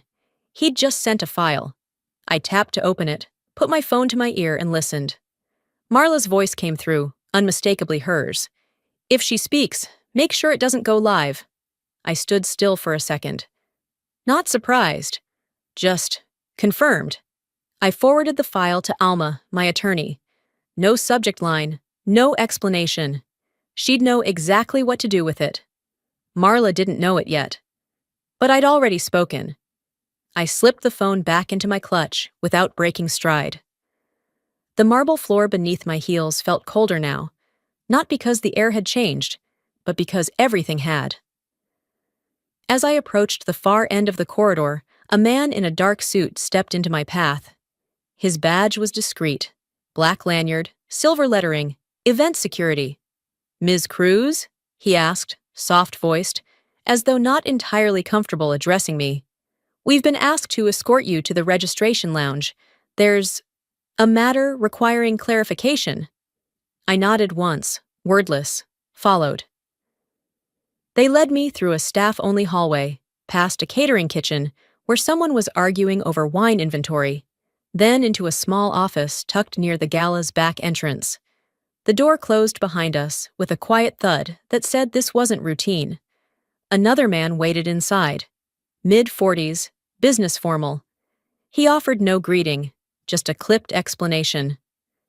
"We've been contacted by the Chicago Registry Office," he said, looking not quite at me. "An anonymous complaint has been filed, alleging possible misappropriation of donation funds under your name. We're obligated to document the inquiry." I leaned slightly against the table, calm. My voice didn't rise. "That was fast." He blinked. "Excuse me?" "She didn't even wait for dessert to finish," I murmured. "Timing's everything, isn't it?" He glanced at his clipboard again. "The language in the claim is vague, but it's flagged high due to your level of visibility tonight." I nodded. "I'd like to review the report." He hesitated, then turned the sheet toward me. I scanned the page. It didn't say much, just enough to plant a seed. No accusation of fraud, just a vague allusion to possible inconsistencies in financial attribution. I'd seen this tactic before. No blade, just a shadow. I pulled my bag around and removed a folder, handed it over. "That's the Clarity Foundation's latest independent audit," I said. "Third-party verified. Signed off 3 weeks ago." He opened it, flipped pages, his eyebrows lifting slightly. "This looks comprehensive." "It is." The door opened again. Grant Keating, the evening's MC, stepped inside, looking like someone who'd just found himself in the alley of a famidmali's worst-kept secret. "I saw the footage," he said carefully. "The room saw it. It was definitive." "I didn't share it for applause," I replied. "Only truth." He nodded slowly, and for once, didn't have a line to fill the space. "I don't need a mic in the next hour," I added. "But you'll remember this moment next time someone hands you a name to read, without asking who earned it." Before he could answer, the door cracked again. Loren entered, laptop in hand. His face said it all. Something had shifted. "This might matter," he said, eyes on me. He opened the device, turned the screen, and clicked play. Marla's voice came through, clear as a bell. Not angry, just clinical. "If she tries to speak again," she said, "have security block her. We'll say it's a scheduling conflict. Make it clean." Silence followed. Grant exhaled through his nose. "Jesus." "She didn't say it to sound cruel," I said. "She said it because she expected no one to object." Loren stood awkwardly. "Should I delete it?" "No," I said. "Send it to Alma, and CC the Board of Trustees for the Cybele Family Trust." He nodded and left the room without another word. Grant adjusted his cufflink. "You want this broadcast?" "No," I said. "This isn't about theater, it's documentation." The other security officer turned to me. "Do you want to file a formal response?" "Not tonight," I replied, "but you might want to save that recording. It's going to age well." I picked up my folder, nodded to the room, and left. Back in the hallway, The noise from the main event was softer now. Fewer cheers, more quiet talk, the awkward kind that follows a shift in narrative. I stopped near the same floral display I'd passed earlier. Funny how things that felt decorative an hour ago now seemed hollow. My phone buzzed again. Marla, this wasn't supposed to go public. I stared at the screen for a full beat, then typed slowly, "Then you shouldn't have spoken." I hovered my thumb over the send button, then paused, and locked the screen. Not everything needed a reply. Some things echoed louder when left unanswered. I returned to the ballroom, not to reclaim a seat, not to join a table, but to walk through a space that had once ignored me, and let it feel my absence now. I didn't need to shout, I just had to stop whispering. The hum of the ballroom faded behind me as I stepped into the cool night air. The sky over Chicago was clear, dark velvet with a hint of wind, the kind that tugs at your sleeves and reminds you to move forward. I didn't rush. There was no need. A black SUV was already waiting out front. I slid into the back seat and gave the driver a quiet nod. As he pulled away from the curb, I looked down at my phone, still dark. No new messages, no apologies, just a single unread text from Alma. Delivered. Signed by all four. You're clear to proceed. I exhaled, not out of relief, but resolution. By the time we reached my building, the lobby was empty, save for the night doorman. He rose slightly from his stool, nodded, then sat back down like he understood this wasn't a night to make small talk. I took the elevator up in silence. In my apartment, the city lights stretched out beyond the windows, like something earned. I placed my clutch on the console, took off my shoes, and stood for a moment on the hardwood floor, letting everything settle, not the noise from the gala, but the quiet that follows when nothing else needs to be said. I poured myself a glass of water, carried it to my desk, and opened the leather folder waiting there. Inside were 9 sealed envelopes, each addressed by hand, already delivered before I left for the gala. 1 to the Board of Trustees, 1 to the event's legal team, 1 each to Wallace and Odessa.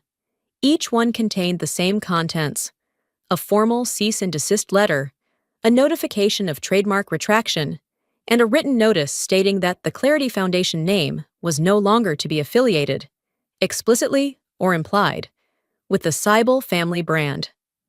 No press releases, no media theatrics, just paper with weight. Some things don't require a stage. They only need a signature, and I had signed them all. Back at the gala, I imagined Marla standing with a half-empty flute of champagne, scrolling through her messages, trying to find the angle. I imagined Odessa still trying to soften the optics, still using phrases like misunderstanding and family dynamics. And Wallace? Probably already speaking with the family's legal counsel, trying to figure out how much control they really had left. The answer was simple: none.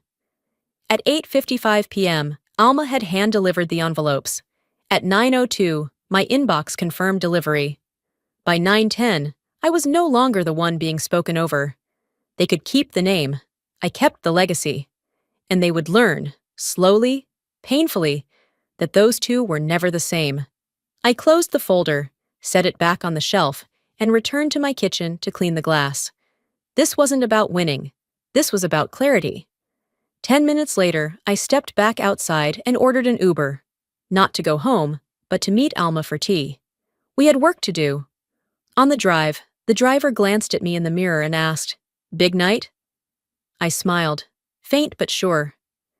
"It was the night I stopped apologizing for being the author," I said. When I arrived, Alma was already waiting at the table with her usual chamomile and that same yellow legal pad she always brought when things were about to shift.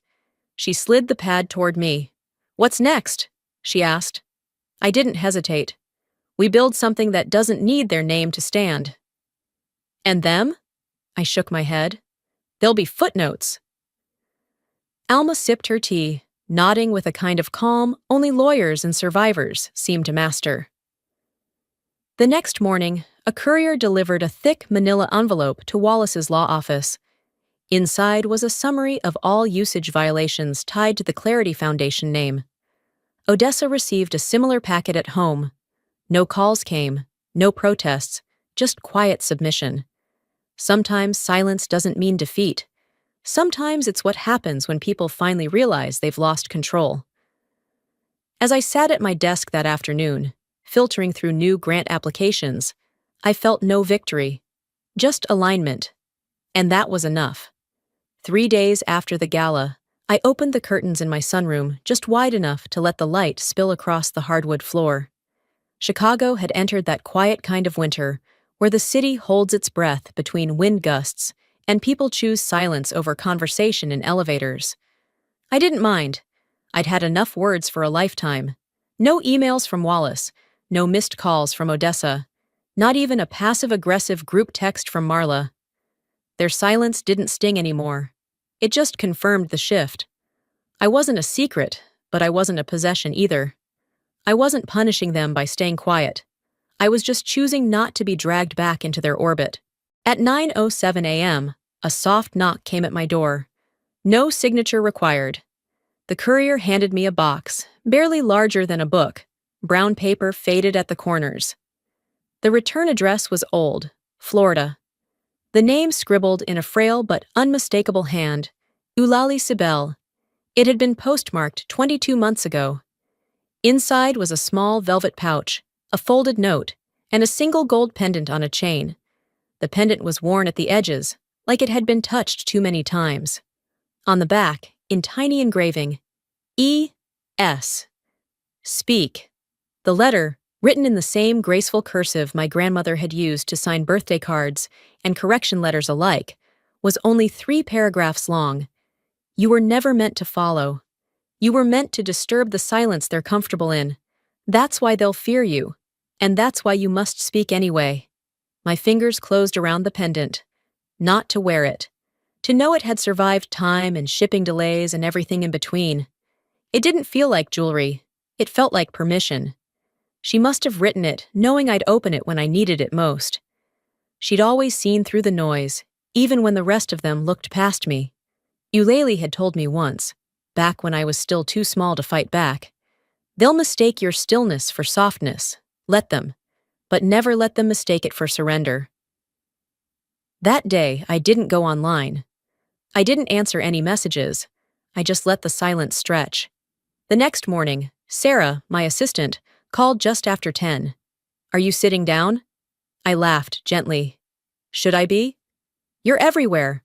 I leaned back in the chair, eyes half closed. Define everywhere.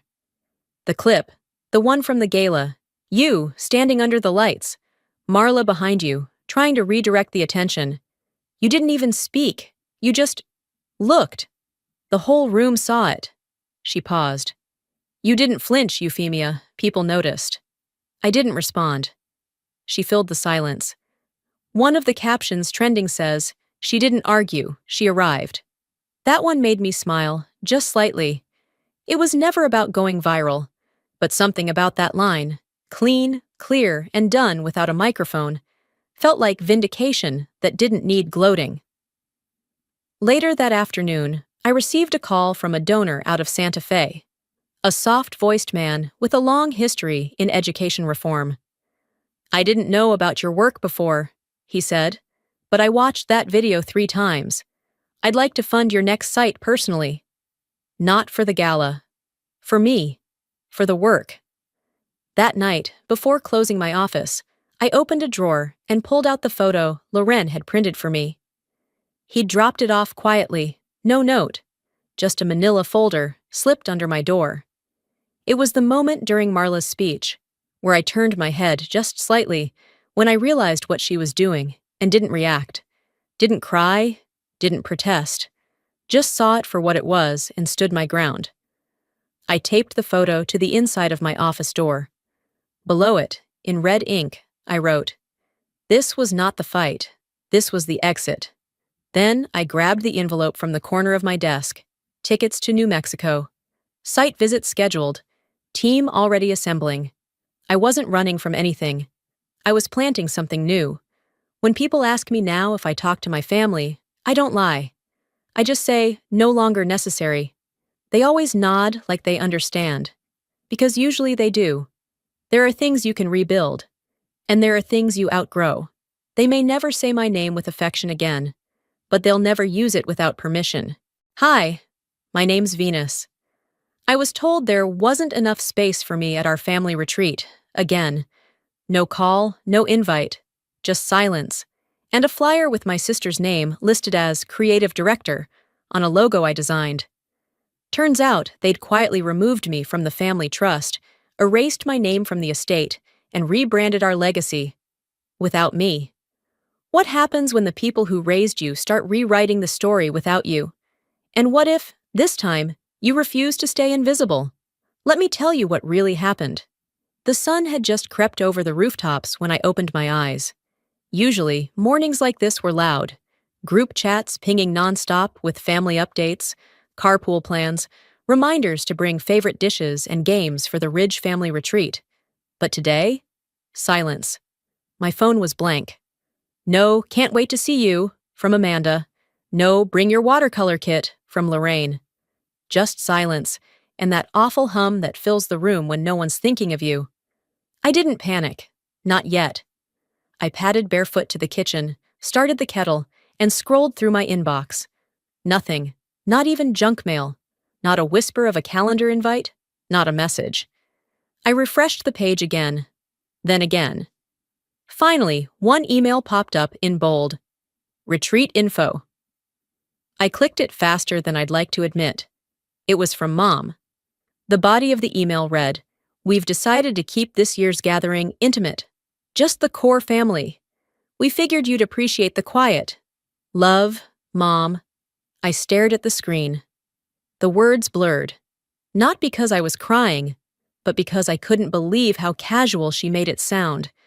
Like doing me a favor by cutting me out. I didn't hit reply. I didn't throw the mug across the room like I wanted to. I just sat there, kettle shrieking behind me, and let the water burn off on its own. Around noon, a cousin of mine, Tasha, sent me a DM on Instagram. Casual, like she didn't know what was happening. "Hey, your mom told Aunt Sharon you were taking a mental break. Didn't want the noise. Hope you're okay." Excuse me? That's when it hit me. They hadn't just excluded me. They'd rewritten the narrative so they wouldn't look bad. I wasn't the victim. I was unstable. I wasn't left out. I had opted out. Like they were doing me a kindness. That word, mental break, clung to the inside of my ribs like a splinter. I never said anything like that. No one asked me. No one even hinted at an invitation. I closed my phone and walked to the back room of my apartment. My studio. It wasn't fancy, just shelves stacked with paints and markers and 3 half-used sketchbooks, but it was mine. I pulled out one from the bottom shelf, the old one I used back when I was still in school. Flipping through it was like touching another life. There it was, a sketch of the Ridge Lake cabin from the summer I was 17. The porch railing I helped repaint, the rowboat Grandpa taught me to steer. None of it had changed, except me.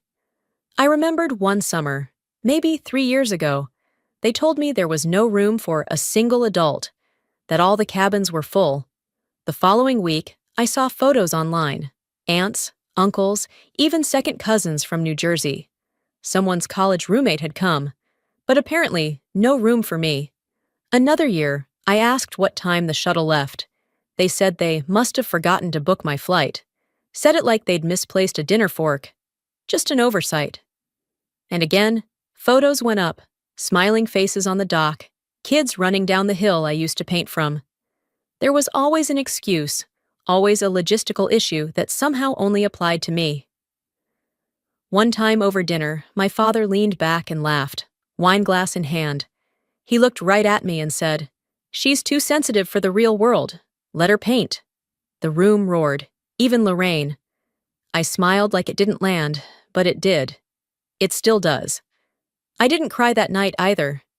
I didn't scream, but that was the first time I felt something start to settle inside me, like a line being drawn, quiet and sharp.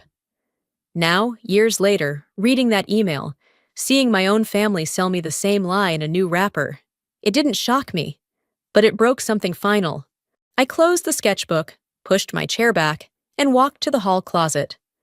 I pulled out a small duffel, not a suitcase, just enough room for a few clothes, my tablet, charger, and one pair of decent shoes.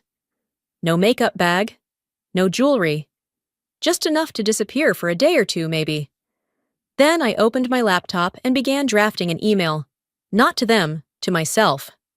Subject line: "This ends here, no body text, just those words." I saved it as a draft, then deleted it from my sent folder. I didn't need them to see it, I just needed to mean it. As evening rolled in and the golden light crept across my apartment walls, I stood at the window looking out over the Denver skyline.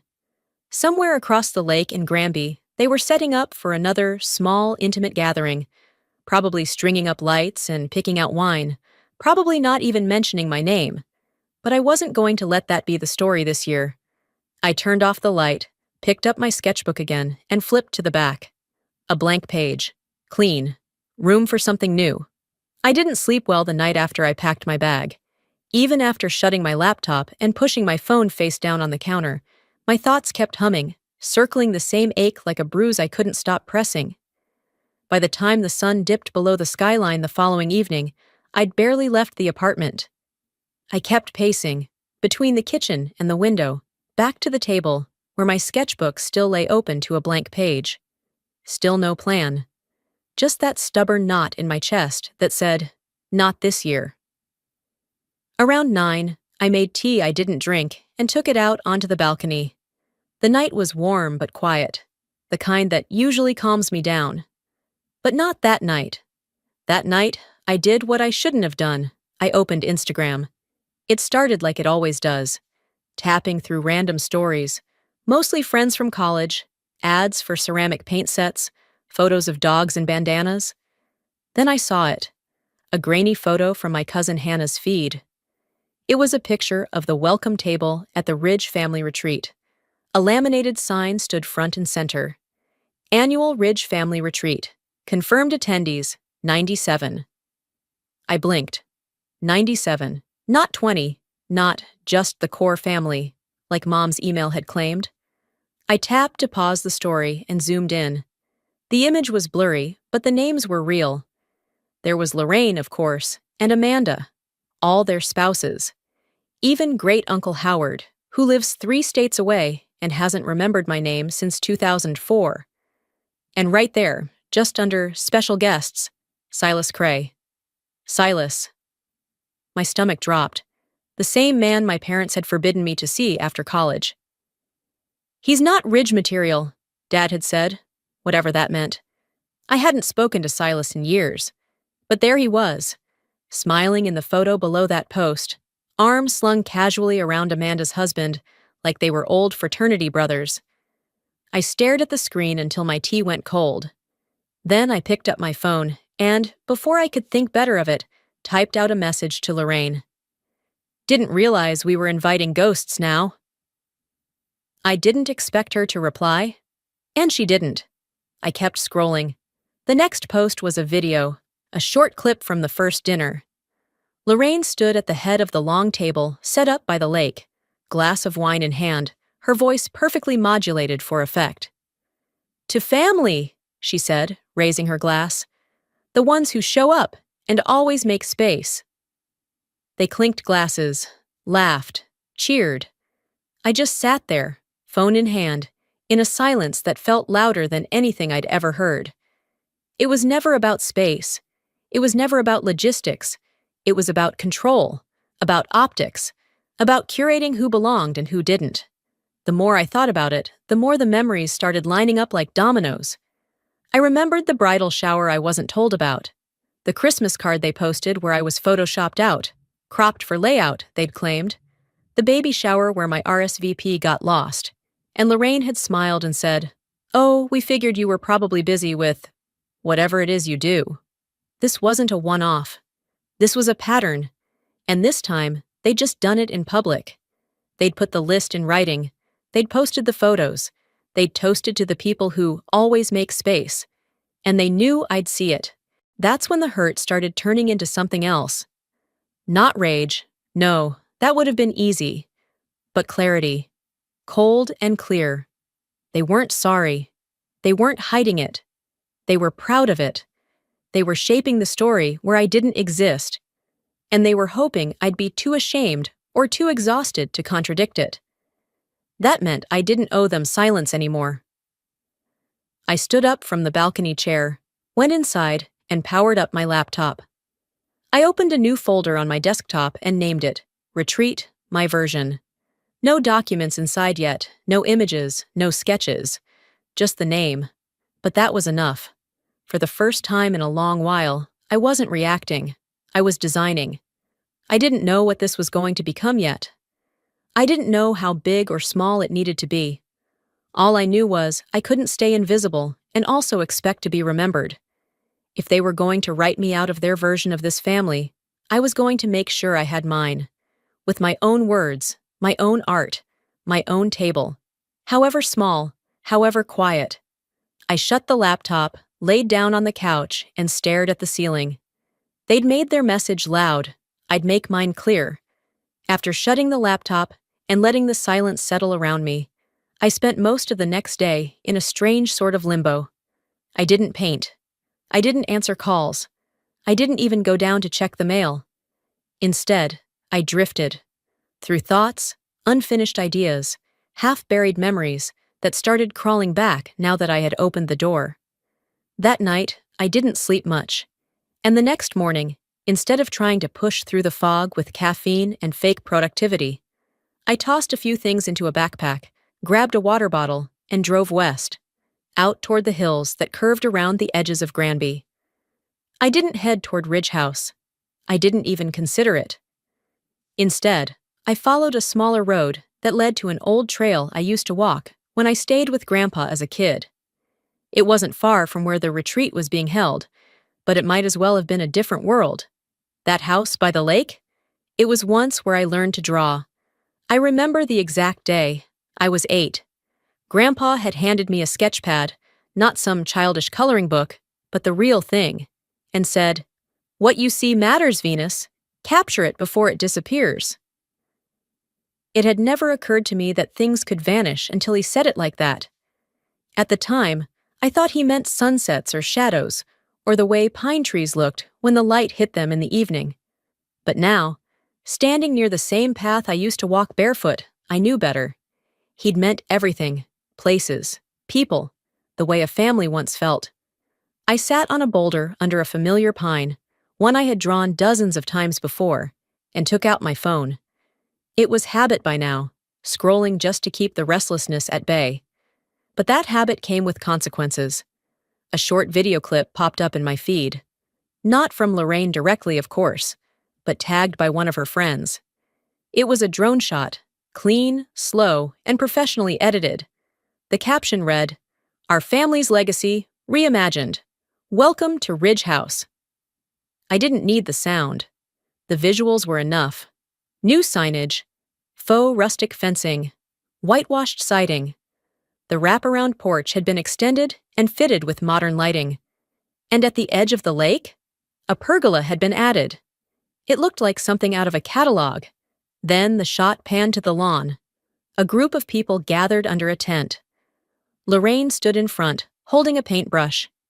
Her voice carried in that familiar way she used when she was about to perform sincerity. A subtitle overlaid the video read, "A Family Tradition of Creativity." I dropped my phone.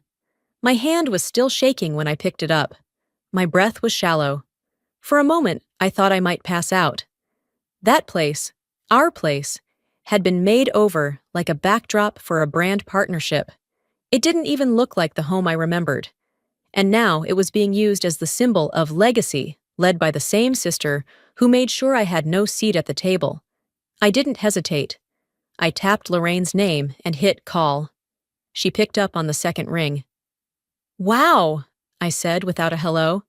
"That video looks great. Ridge House? That what we're calling it now?"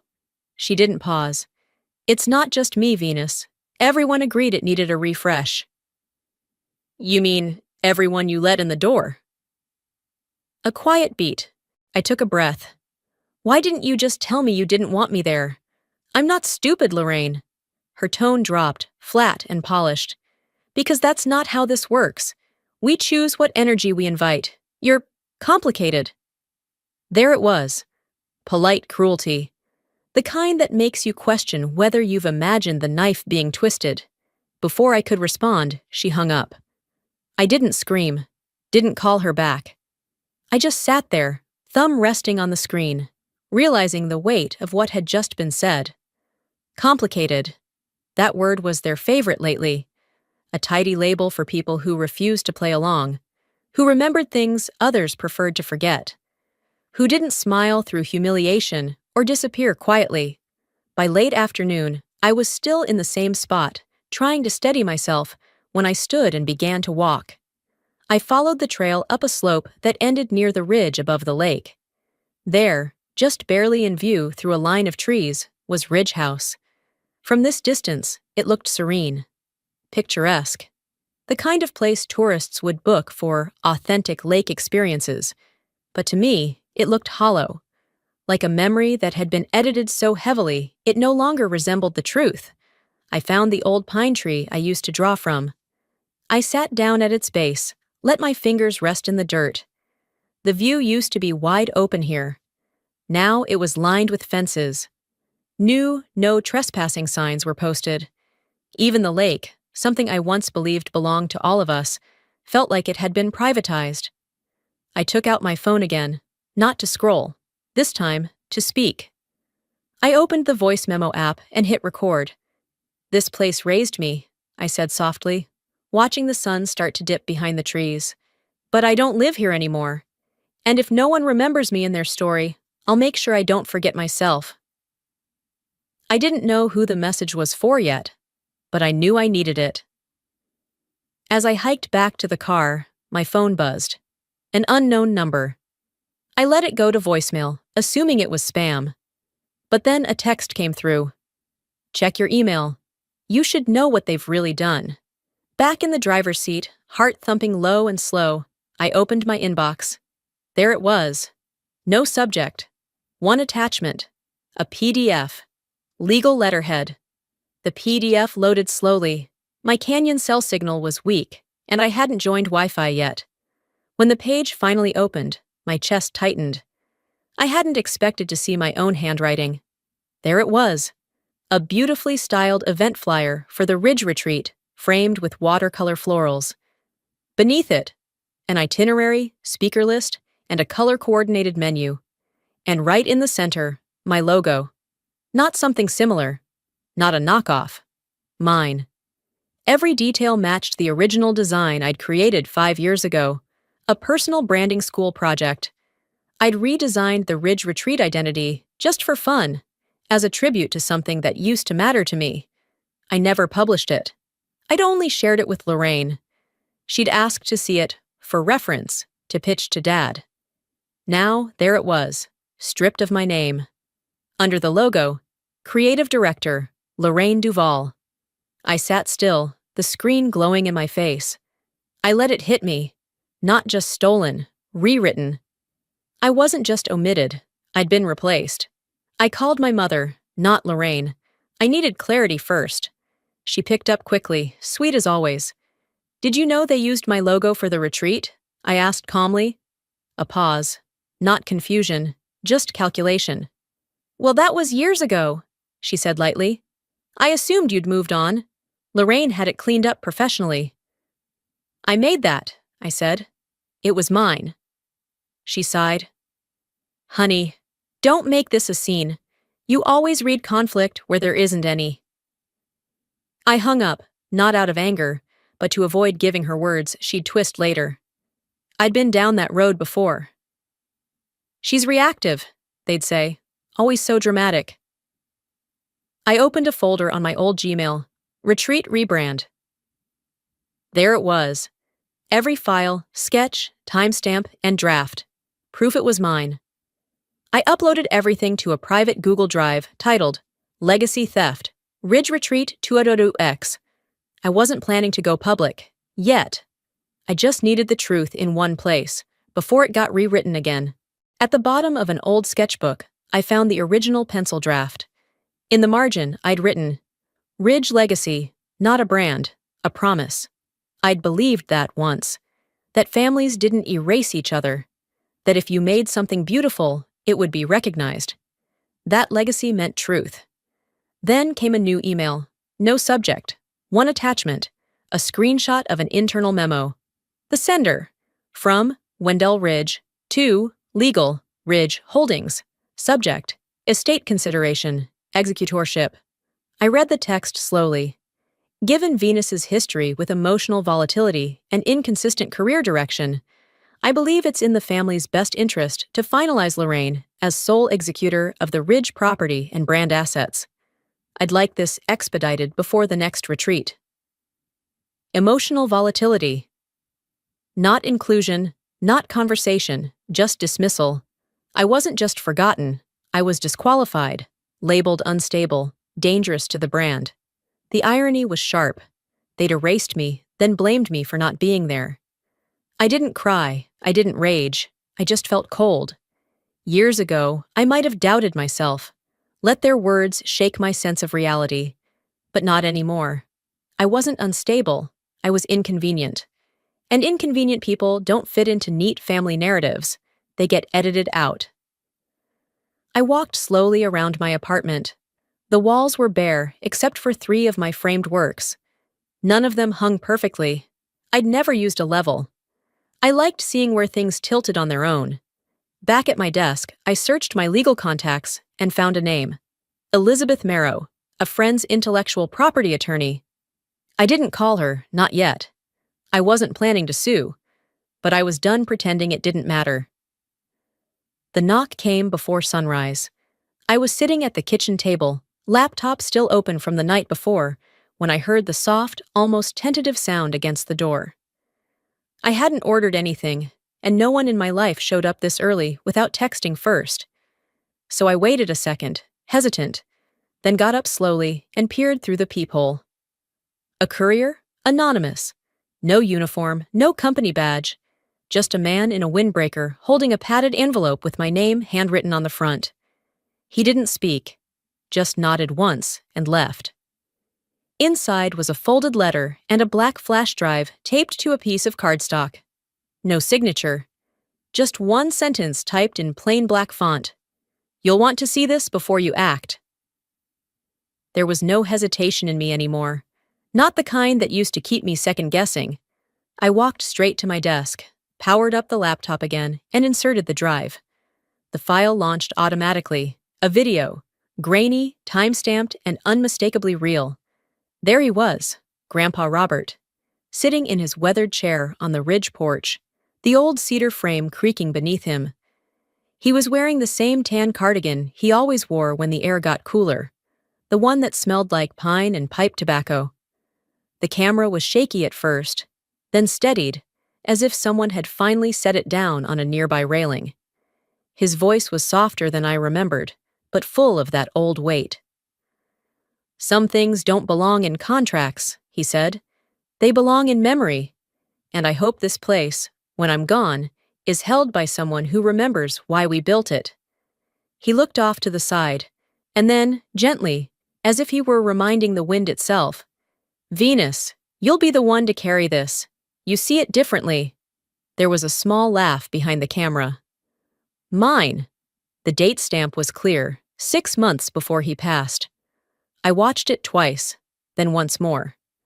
Not because I needed convincing, but because I wanted to feel it, to absorb the sound of his voice as a form of armor, to remind myself that someone, once, had seen me, had believed in what I saw. By the time the screen dimmed again, the sun had started to rise, brushing across the walls of my apartment. I opened a new folder on my desktop, titled it Proof, Granby 200X. Inside, I dragged the scan of the original will, screenshots of my logo sketches, email chains with Lorraine, my time-stamped Illustrator files, the PDF of Dad's memo to the lawyer. And now, this video. I sent the folder to Elizabeth Marrow, the IP attorney. I didn't include a request, just a subject line. We need to talk. An hour later, she called. Her voice was calm, clipped, and exactly what I needed. The document you received, The will? It's valid, she said. Fully notarized, never legally rescinded. It's still logged in county records, which means I still have legal ownership? I asked, even though I already knew the answer. At least 1/3, she confirmed, and the moral high ground. They'll have a tough time spinning this without getting messy. I leaned back in my chair. The apartment was quiet again, but this silence didn't feel like erasure.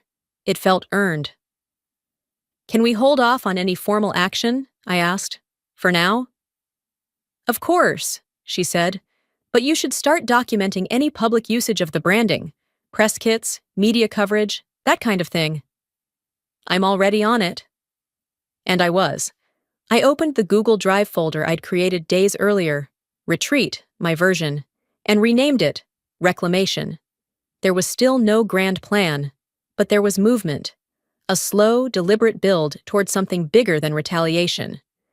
I didn't want revenge. I wanted a reckoning, not just for me, but for the truth. I didn't want to destroy them. I wanted to exist. That afternoon, I went through my inbox again, scanning for updates from Ridge Holdings, the family's LLC. Their website still listed Lorraine as creative director, with no mention of me. The press release about the new rebrand was full of language that made my stomach turn. An evolution of tradition. Rooted in family, reimagined for the future. I clicked on the contact form and left a message. You've failed to credit the original artist behind your visual identity. Documents available upon request. Then I hit send. Later that evening, after taking a walk through City Park and clearing my head, I returned to find a voicemail on my phone. It was Lorraine. You're seriously going to make this about a logo? Venus, come on! This is just your pattern, isn't it? Blowing things out of proportion, dragging the rest of us through your drama. We've all tiptoed around you for years. Maybe it's time you asked why. I didn't respond. I wouldn't. Not to her. Instead, I crafted a single text and sent it to her direct line. If you plan on standing in front of the family this weekend, you might want to check who still owns the stage. It was never about space. It was about erasure. And I was done being erased. After sending that text to Lorraine, I didn't sit and wait for a response. I opened my laptop, found the folder labeled Reclamation, and exported a short compilation video I'd edited the night before. Silent, less than 2 minutes, and deliberate. Footage of my sketchbook pages, the time-stamped Illustrator files, the scanned will with my name circled. A slow fade-in of Grandpa's video, just the moment he says, Venus, you'll be the one to carry this. Then black screen. I uploaded it to a private Instagram account I'd created the week prior. Legacy rewritten. No hashtags, no commentary, just a caption. The truth isn't complicated, it's just inconvenient. I set the privacy to restricted, only a handful of followers. Lorraine, Dad, 2 of my cousins. I wanted them to see it, not the world, not yet. This wasn't for public applause. It was a warning. I put my phone down, made a cup of coffee, and stepped out onto the balcony. It was already warm, too warm for May, and the neighborhood was slowly waking up. Dog walkers, the humming garbage truck, someone starting a lawnmower far off in the distance. An hour later, my phone buzzed. Blocked number, voicemail. Dad. Venus, I saw what you posted. Let me be very clear. You don't understand how any of this works. You're playing with matches near gasoline. You don't want to start a public fight you can't win. He paused, long enough that I could hear him take a breath, not out of sadness, out of frustration. Family matters stay inside the family. Don't forget that. I didn't flinch. I didn't delete it. I forwarded the message to my attorney. Then I texted Dad back. Then you shouldn't have turned me into a stranger. It wasn't a dramatic line. It was the plain truth. And if there's one thing men like my father hate more than defiance, it's clarity. Later that afternoon, a new email arrived from Lorraine. The subject line, clarification. Of course it was. She never called. She never asked how I was, just typed her words like a PR rep calming a minor scandal. As the creative lead on this year's retreat, I was unaware you felt ownership of the original design. I was under the impression it was a shared legacy contribution. Please let me know if this is a legal matter. I stared at the screen. My hands didn't shake. I didn't hesitate. I replied with no greeting, no closing. Ownership is a fact, not a feeling. I didn't wait for her next move. I set up a face-to-face with Elizabeth, my attorney. I needed a real conversation, not just about paperwork, but about lines, boundaries, what could and couldn't be done, what should and shouldn't be said out loud. We met at her office just outside downtown. It was a quiet space, neat, professional, full of muted tones and clean lines. She poured coffee without asking, which I appreciated. I don't want to sue, I told her, after laying out all the files. You don't have to, she said, but we should draw a line, a legal one. She suggested a cease and desist, no public use of my design, no marketing that implied unanimous family legacy, and a demand that my name be restored as a founding creative on anything that used my original work. It wasn't revenge. It was architecture. It was rebuilding the ground beneath my own name. The letter went out that evening, not aggressive, just precise. That night, as I was brushing my teeth, I got 3 separate DMs from cousins, people who hadn't messaged me in years. We always knew that was your logo. Thanks for standing up for yourself. Some of us wish we had. Lorraine told the interns to scrub your name from everything this week. I thought you should know. The last one included a screenshot from an internal Slack thread. Lorraine's profile pic next to a message that read, "Make sure Venus's name isn't referenced during the art tour. We're avoiding tension." Avoiding tension. As if my existence was a scheduling issue. I didn't reply to any of them, but I did screenshot it and save it in my folder. Titled it, Intent to Erase. That was Friday evening. By Saturday morning, I was in my car, bags packed. Not heading to Ridge House, but nearby. I'd rented a small Airbnb cabin on the opposite side of the lake. Simple, 2-bedroom, screened porch, a view of the water just far enough that I could see the lights from Ridge House across the way, but not the faces. I didn't blast music on the drive. I didn't call anyone. I let the quiet do what it does when it's earned, not feared. When I pulled up to the cabin, it was just past noon. A handful of cars were already parked along the road, retreat guests. Some were walking toward the ridge dock, towels over shoulders, drinks in hand. As I unloaded my duffel, 2 of them passed by, chatting. Then one of them stopped mid-sentence, nudging the other. "That's Venus, right? I thought she wasn't invited." I smiled, the first one that felt real in a long time. "No one invites a storm," I said, not looking back. "It just arrives." They said my name in a whisper. I answered with volume. That Saturday morning, the streets around Lake Granby were buzzing. People in sandals and wide-brim hats shuffled through the local market, balancing paper bags of apples, jars of honey, and overpriced soaps wrapped in twine. I'd walked that market before, years ago, but this time, I wasn't invisible. I passed a booth selling framed lake photographs when I heard someone say my name. "Venus?" I turned. It was Clara, my cousin's wife. Behind her stood Daniel, one of the new Ridge partners Dad had brought in years ago. Their expressions flickered between recognition and discomfort. "Didn't expect to see you here," Clara said, a tight smile forced onto her face. I didn't flinch. "That makes 2 of us. They didn't ask why I was in town. They didn't invite me to join them." Clara gave a little nod and turned away, already halfway down the path before Daniel caught up with her. As I watched their backs fade into the crowd, I realized something. I no longer needed permission to exist in a place that used to belong to all of us.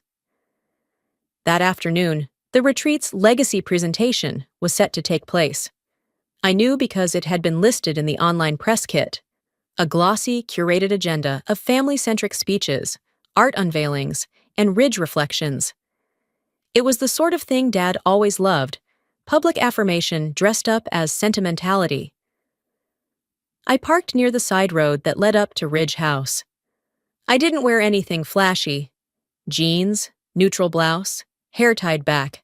Nothing that could be spun as dramatic or hostile. As I approached the back of the crowd, Lorraine's voice echoed through the microphone. She stood confidently on a small wooden platform beneath a white canopy, flanked by two banners. One with the Ridge Tree crest, my tree crest, and another with the slogan, Legacy, Loyalty, Love. Lorraine smiled, perfect and poised. "We're here today to honor our shared history," she said. "The vision that started with our grandparents, carried by our parents, and shaped now by us, together." I waited. Not because I was nervous. I waited because timing matters. She gestured toward a large mural just unveiled behind her. My logo again, painted across a paneled wall. Modified, yes, but unmistakably mine. The same curvature, the same color palette, the same brushstroke weight I'd used when I first sketched it in graphite. And then I stepped forward. "You forgot to credit the artist." Her back stiffened before she turned. Murmurs scattered through the audience. Gasps, then silence. I wasn't yelling. I didn't need to. I walked calmly toward the edge of the makeshift stage, lifted my tablet, and tapped the screen to reveal a folder. Signed artwork files, email threads, the video of Grandpa naming me as the one to carry the place forward, and, at the very top, a copy of the notarized will. I didn't raise my voice. Signed, dated, witnessed. Before he died, Grandpa made it clear who should hold this space. And what you see behind Lorraine? That's my design, my handwriting, my legacy, rewritten without my consent. Wendell started to move forward from the side, but I held his gaze and didn't budge. His shoulders hesitated, then stiffened. He stopped. Lorraine, still holding the mic, tried to recover. "This isn't the time or place," she said, her voice cracking for the first time. "It's the exact time," I answered. "You chose the stage. You chose the image. I'm just standing where I belong." A beat of silence followed. Then a child's voice broke it. "Is that the lady from the video you told us not to mention?" Everyone turned. It was Tommy, Lorraine's son. He stood near the front row, holding a cup of lemonade, looking up with innocent confusion. "She's in Grandpa's video, the one where he said she'd take care of the lake house." Laughter, soft, unsure, broke across the gathering like a ripple. Someone near the back pulled out a phone. I saw the red recording light blink. That was the moment the Ridge legacy cracked. Two cousins walked out. An aunt stared directly at Dad.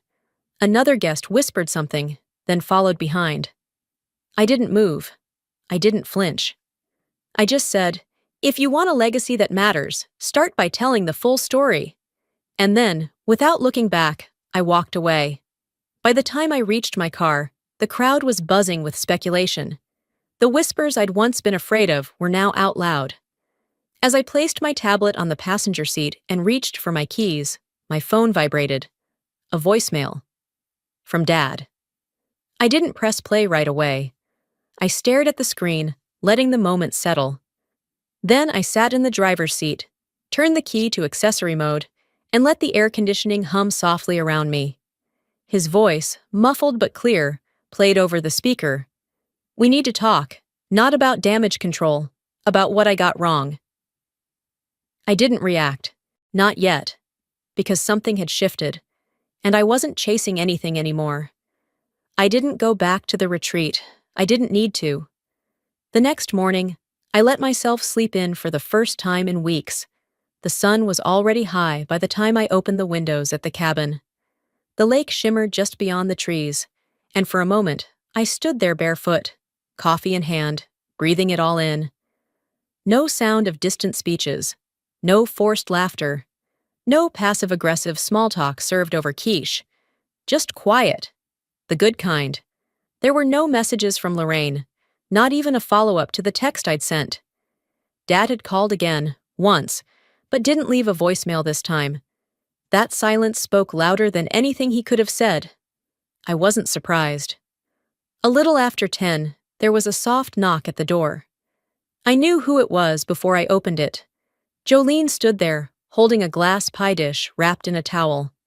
She looked exactly like the last time I saw her. Flawless, a little over-accessorized for a lakeside brunch, but still Jolene. "I wasn't sure if I'd be welcome," she said, voice cautious. I didn't fake a smile. Didn't say, "Of course." I just opened the door wider and said, "Come in. The people who show up late still showed up. That's more than most." She exhaled like she'd been holding her breath since pulling into the driveway. Inside, the table was already set. Nothing fancy. Folded napkins, a carafe of coffee, a half-warm frittata. Two cousins, Seth and Marcy, were already seated. They'd arrived quietly earlier that morning, no fanfare. Just a text. "Where's the cabin?" And a knock 20 minutes later. We didn't need music, or decorations, or speeches. We just sat and ate. Jolene placed the pie in the center and sat down slowly. For the first 15 minutes, we didn't talk about Ridge House or Lorraine or anything heavy. We talked about movies, about a raccoon Marcy swore had followed her to the car. We laughed. It was simple. Strange how rare that feels now. Eventually, Jolene glanced up at me, hands clasped in her lap. "I'm sorry," she said. I nodded once. Let the words sit there. "I took the contract," she continued, "because it was easy, because I thought you weren't in the picture. I figured if they weren't including you, maybe it was mutual." "They told you I stepped back," I said. "Not a question." She nodded. "They said you didn't want the responsibility, that you weren't stable enough to handle the pressure of a legacy event." I didn't answer right away. I poured myself another cup of coffee, let the heat of the mug settle in my palms. "You're not the only one," I said finally, "who signed something without reading the fine print." She blinked at that, then gave a small laugh. Not mocking, just knowing. The thing about betrayal isn't always the act, it's who watches it happen and doesn't flinch. Jolene had looked away once, but she'd looked back. That counted for something. After brunch, Marcy helped me wash dishes. Seth offered to sweep the deck. Jolene lingered near the edge of the porch, her arms crossed as she stared out toward the water. "I used to think being near them meant being in the family," she said quietly. "Now I think I just wanted to be close to the center of the story." I didn't offer her comfort. She wasn't asking for it. We both knew how it felt to be on the outside looking in. Only now, I was choosing that view.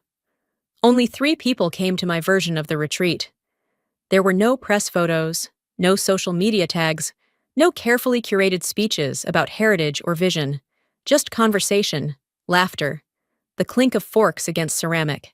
And when I showed them my original sketchbook, the early drafts of the Ridge Crest, the notes in Grandpa's handwriting, no one asked if it was a shared family creation.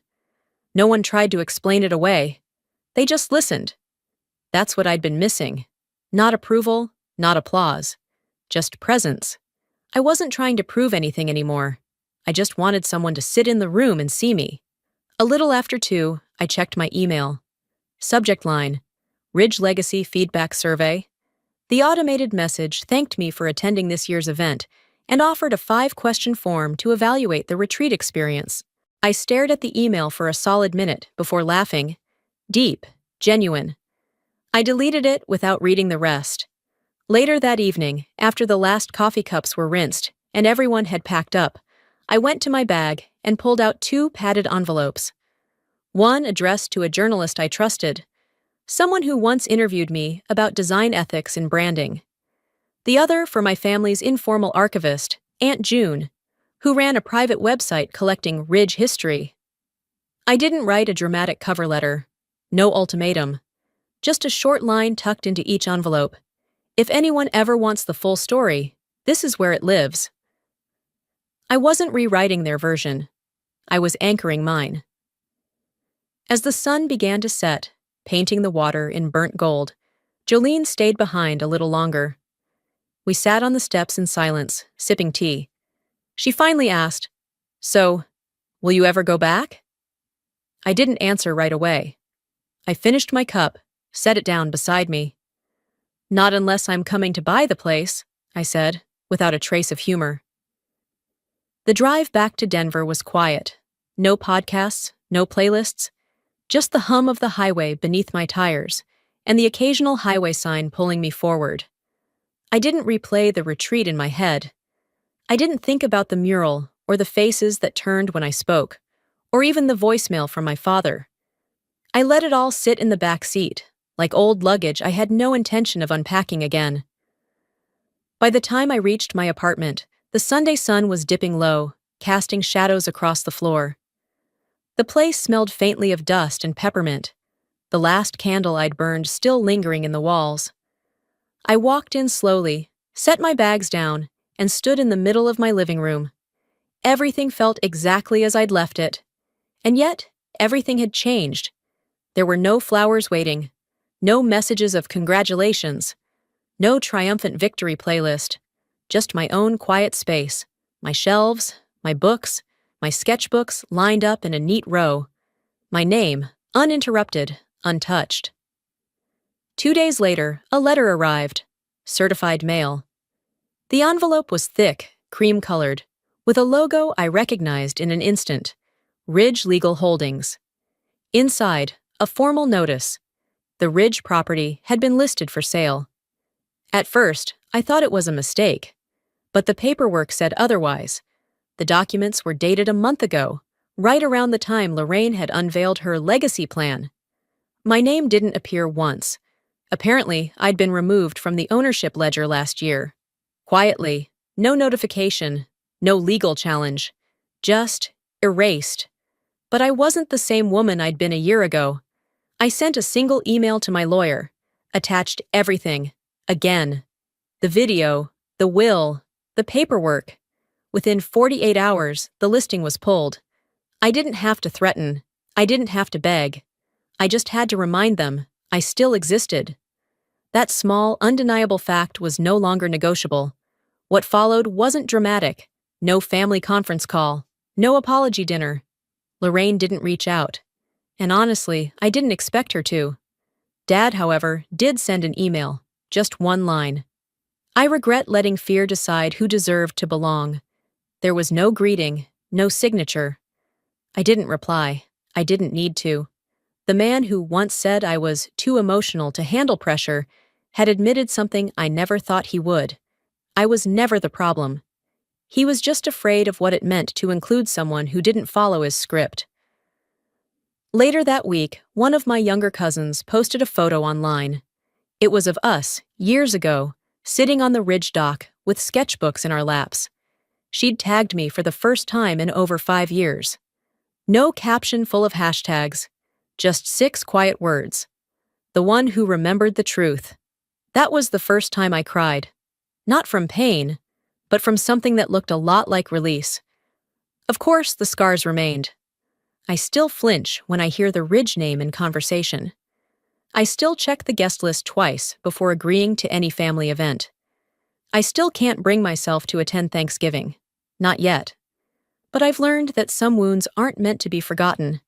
They're meant to be remembered with care, so they don't reopen. And sometimes, the very thing that hurt you becomes the map for how you'll live going forward. 1 month after the retreat, I gave a talk at a local art school. The invitation came from a professor who'd read an article about legacy and branding. He didn't know the full story, didn't need to. He asked if I'd speak on creative integrity, especially in complicated environments. I stood in front of 30 students, most of them still trying to figure out what kind of artist they wanted to be. I told them about ownership, not just legal, but emotional, the kind that no one else has the right to edit. I didn't name names. I didn't need to. Afterward, a student, young, curly-haired, probably no older than 20, raised her hand and asked gently, "How did you forgive them?" I paused. Then I answered honestly, "I didn't. I just stopped waiting for them to change." That answer sat in the room like something sacred. Nobody clapped. But I saw nods. Quiet, slow. The kind that comes from lived experience. Later that week, I passed a storefront near Union Station. A new tourist shop had opened up, selling branded mugs and t-shirts with Granby Strong printed across the front. One shirt caught my eye. It said, "Legacy is earned, not inherited." I smiled. Not a dramatic smile, not a triumphant grin. Just soft. Real. Because some inheritances don't come in deeds or bank accounts. Some walk beside you until you stop asking for them and start becoming them.